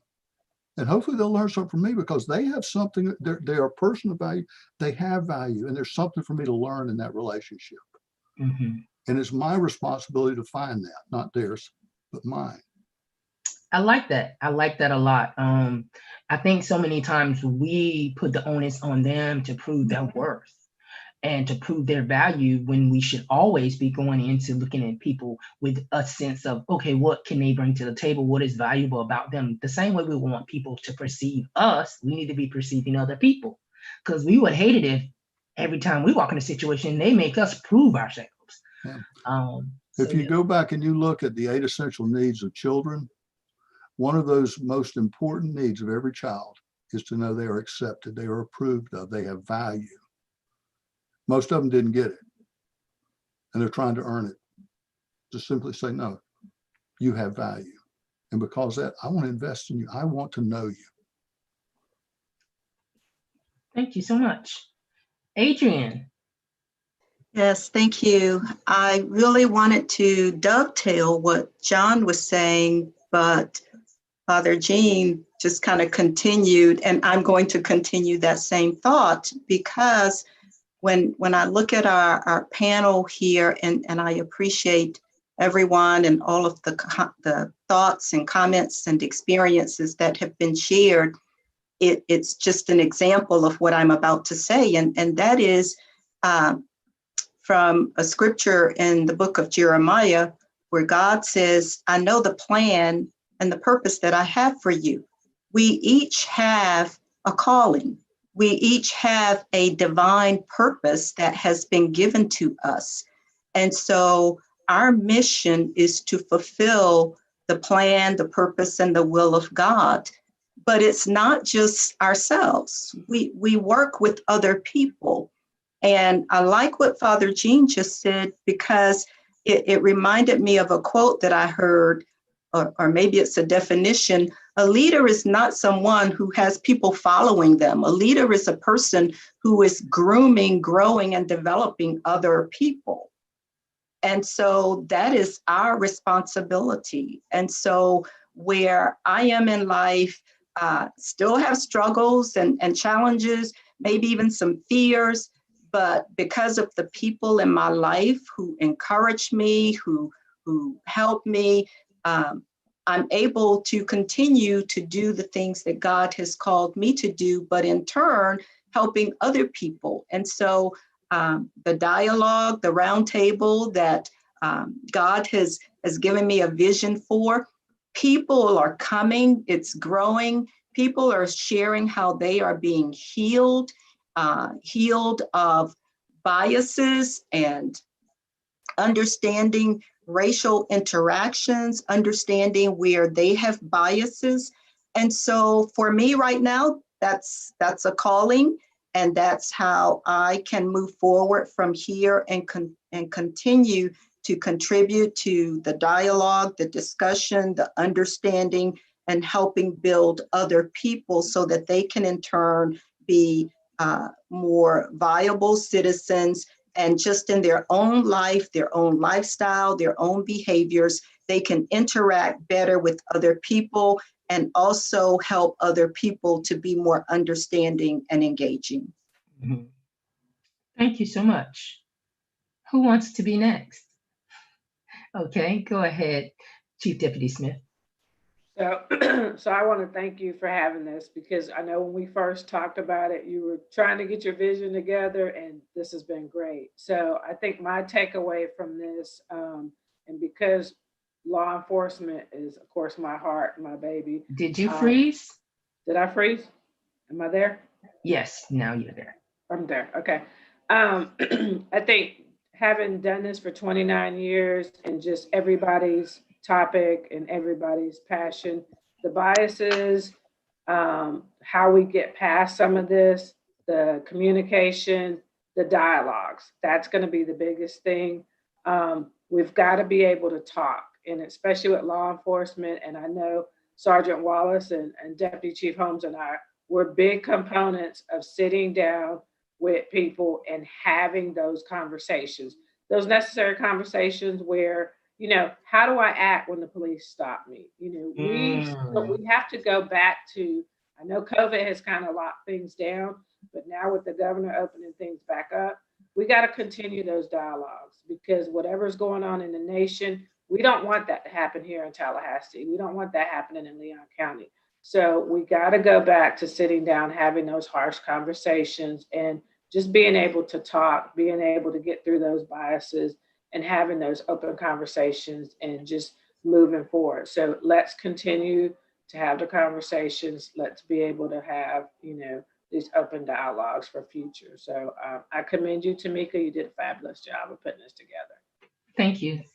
I do like something that you just shared about just, and I think someone else touched on it, is just understanding that when we're in these engagements, we have to learn how to communicate. And I think both parties, whether it's law enforcement or the community, I think communication is key, because if the communication starts off on a good foot, the likelihood that anything will escalate will be lessened. And even if it has escalated, it can de-escalate with a kind word, with a calmness, with the humility, with someone bowing out. And oftentimes we have to remember that our bias toward our own self-preservation and how we look and how we may be perceived, because a lot of times is whether it's on law enforcement or the community side, somebody don't want to lose face. Right. And a lot of times too, it's just that there's not that understanding. Hey, why did y'all do this? How does that go? And if once when you walk them through it, hey, we did this because of this, that understanding that, now I understand it. So like I said, we have a program with NOBLE, which is a national organization of Black law enforcement executives, called the Law in Your Community, where we actually go through, there's a presentation that we do, and we actually talk about knowing your rights, what to do on a traffic stop, how search warrants are done. So that's something that we do in the community, and it's a good dialogue. And you'll be surprised sometimes at the interaction that people have and the comments that are done. We had a 65-year-old woman actually, because we actually reversed the roles where the community is actually the police and they have to arrest the law enforcement officers. We had a 65-year-old lady actually shoot one of our officers, and she said he looked at him wrong.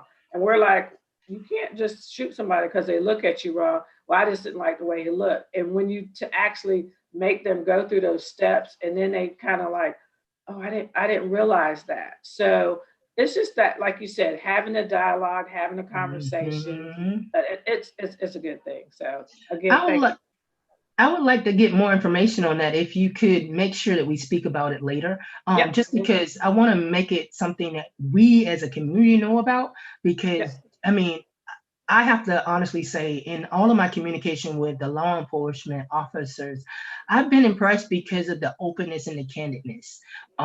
Because I spoke with everybody on the panel, I believe I spoke with personally, and because I wanted to get some insights into what your thought processes were. I didn't just want you speaking on the panel because I thought I wanted to hear from you personally.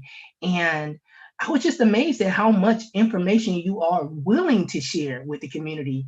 you know, and oftentimes community is intimidated by officers because of uniform, because of just, hey, I'm not good at coming up to strangers and asking them about stuff. So I thank you guys for just being so open and willing to communicate and share information. And I definitely want to continue the conversation. Who would like to share next? Me. Okay, go ahead. As Deputy Chief Smith said, thank you. You did an awesome job putting this together. These dialogues and events such as this are key in what we're doing at the Tallahassee Police Department as far as bridging the gap, building that trust, going out and communicating, being transparent. We're transparent. We have nothing to hide. And some of the takeaways I have from this is the more dialogue we have like this, the more we'll humanize what we call humanize this badge. You know, talk about exposure earlier. I didn't see a police officer as a human being until I got to high school. The reason why I saw that is because that's the first introduction I had to a school resource officer. So I got to know that person behind that badge. And that's what we have to do in law enforcement. We have to get people to know the people, that we're human behind these badges. And, you know, we have the same fears, we have the same issues as everyone else. And, you know, we have to realize that we must maintain a standard above everyone else. You know, we didn't get here overnight. You know, we're talking about 400 years that law enforcement has been used as a governmental weapon against the African-American community. That's no secret. I like to say if the government was an ink pen, we're the ink. We're the ones that leave the mark, and that mark can be beautiful or that mark can be very ugly, and it's lasting.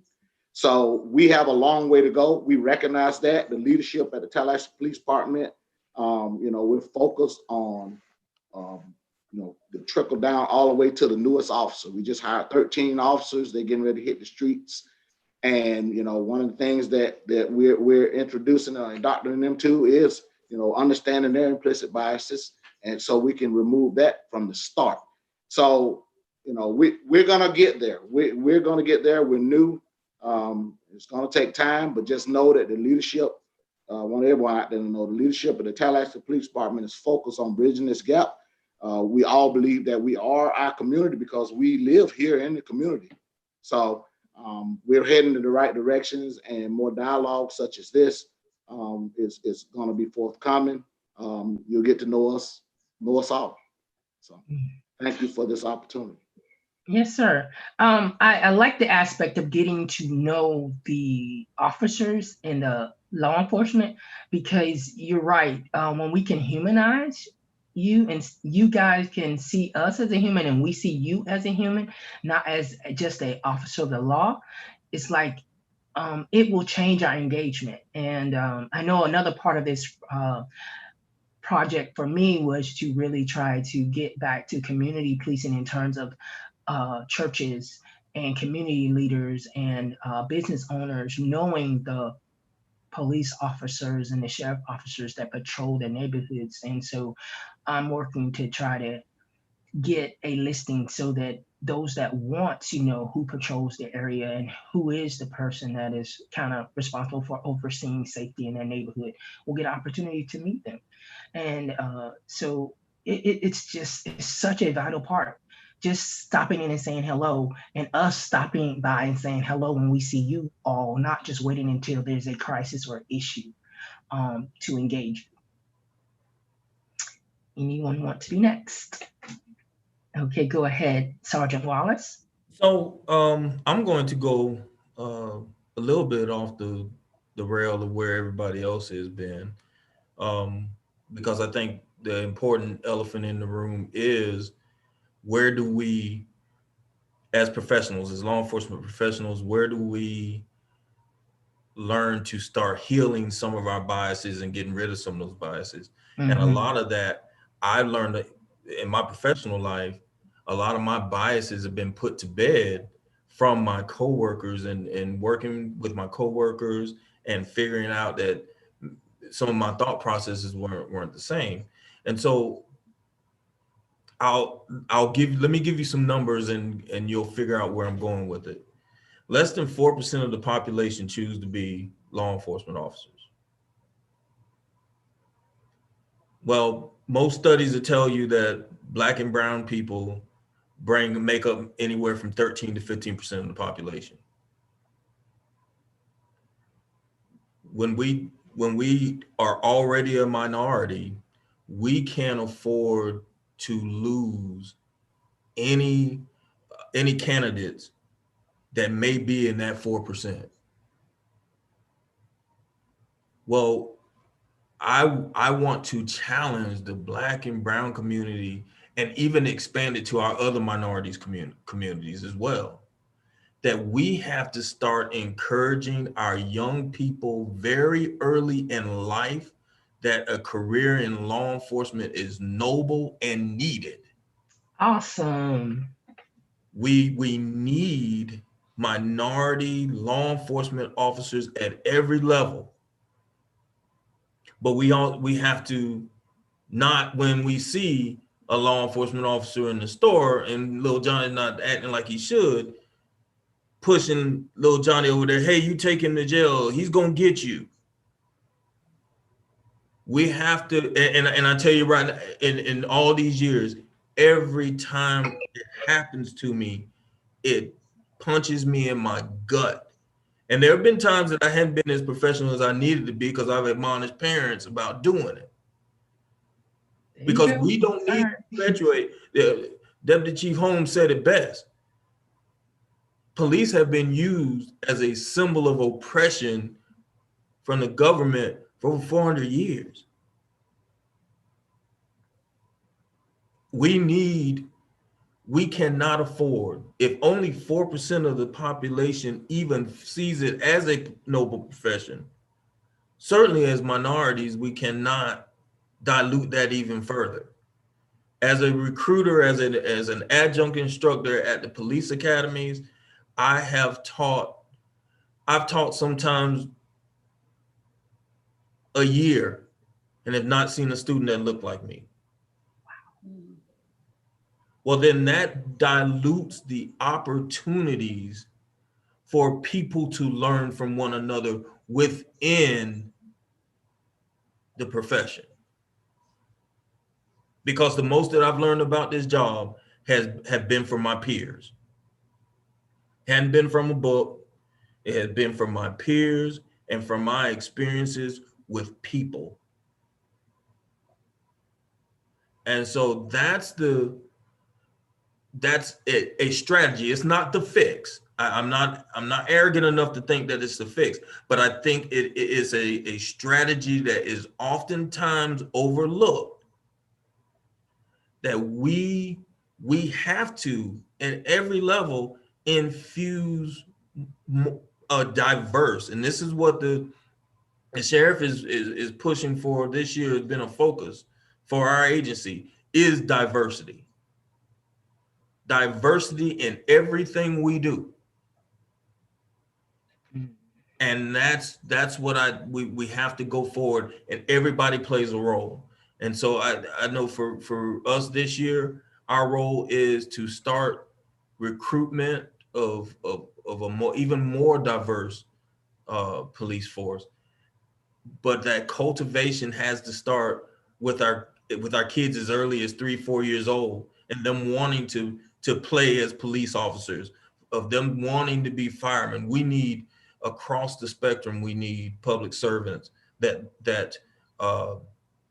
look like us, that believe like us, and not even so much look like us, but definitely have the heart to see past what someone looks like.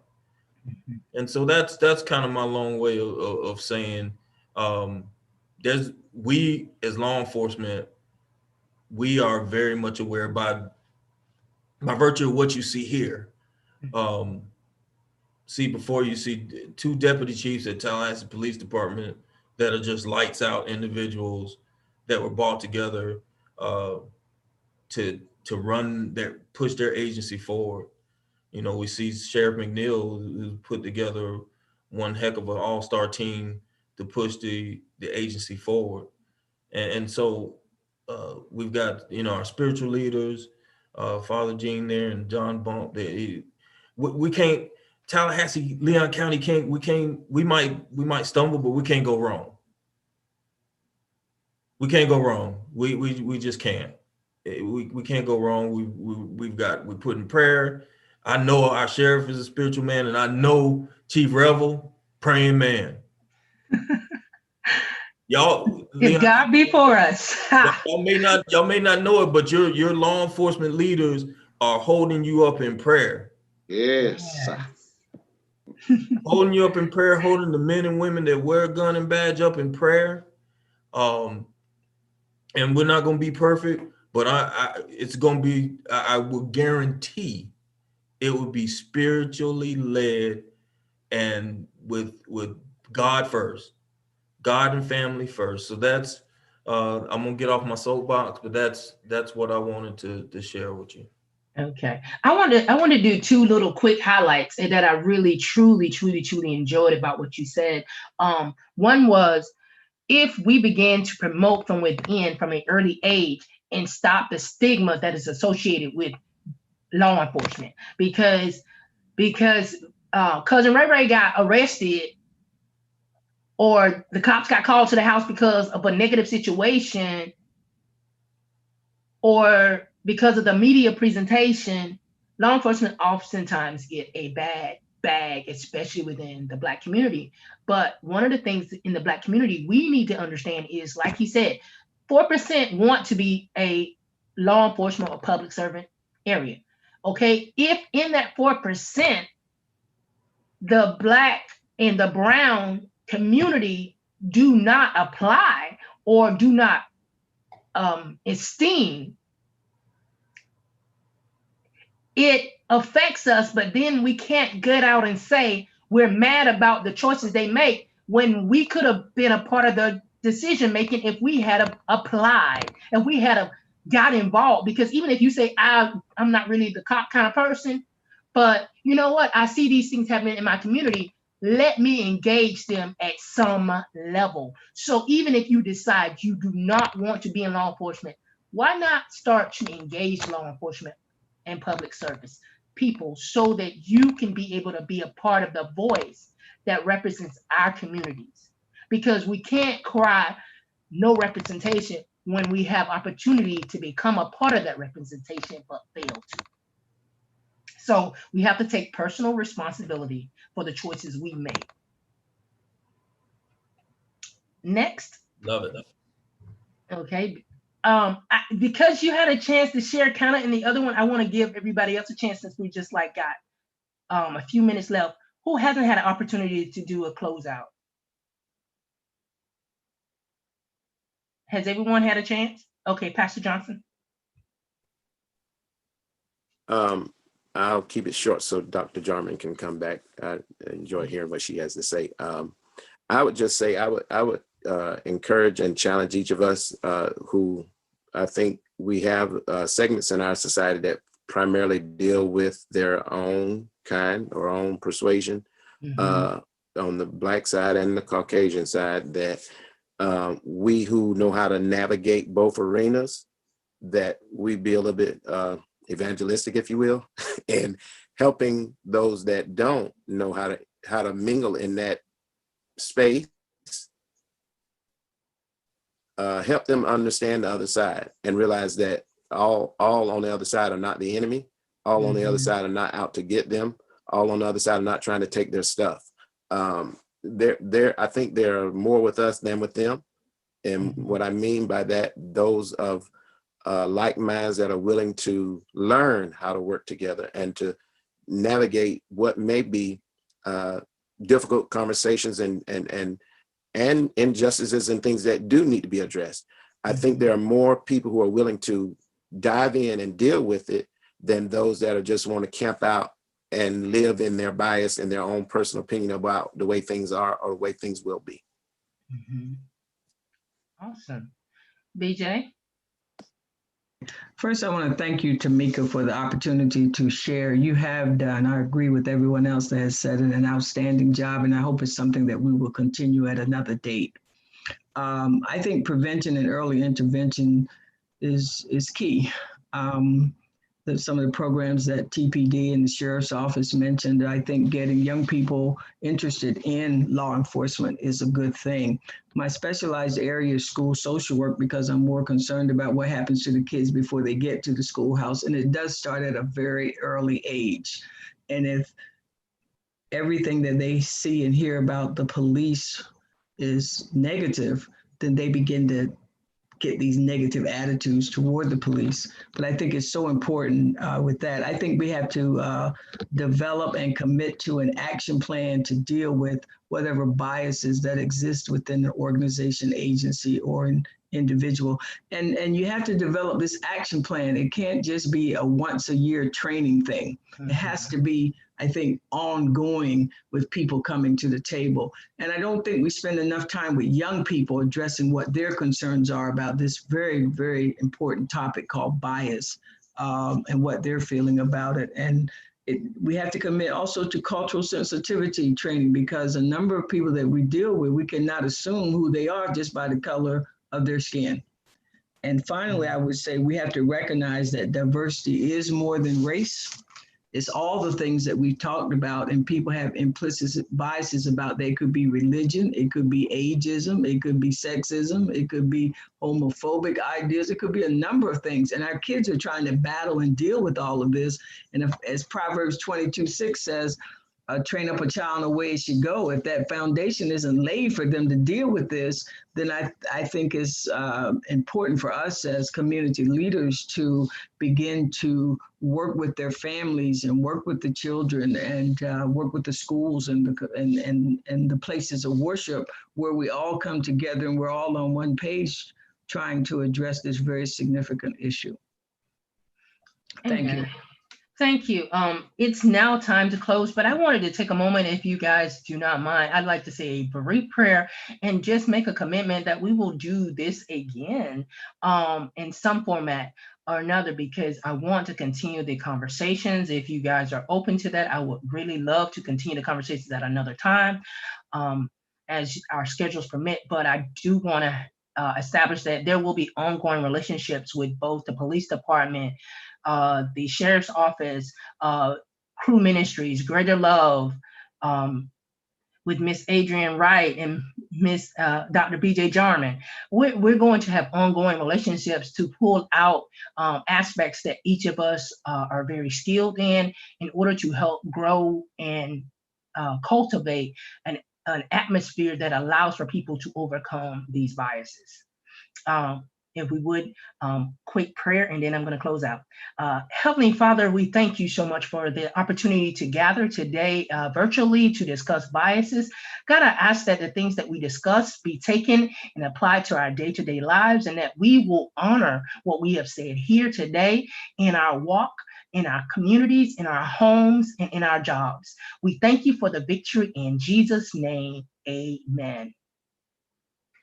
Well, thank you all, and you be blessed. You be blessed. Thank you, Tamika. Great job. Thank you. Thanks for having us. Good to see you, BJ and Tonja. We need to reconnect. We need to do it live next time. It is live, but we'll do it in person. We'll do it in person. Okay. That's what I mean, in person. Yeah. Okay, we can do that. I'm gonna be tagging all of you guys, so just so you know. All right. Okay, I'm gonna. All right, you too. Bye-bye. Bye. All right. Okay. Pastor Jean, tell Linda I said hello. I will, BJ. It's good to see you. Okay, thank you. Okay. John, I'll see you shortly. Yes, ma'am. Look forward to it. Bye, everybody.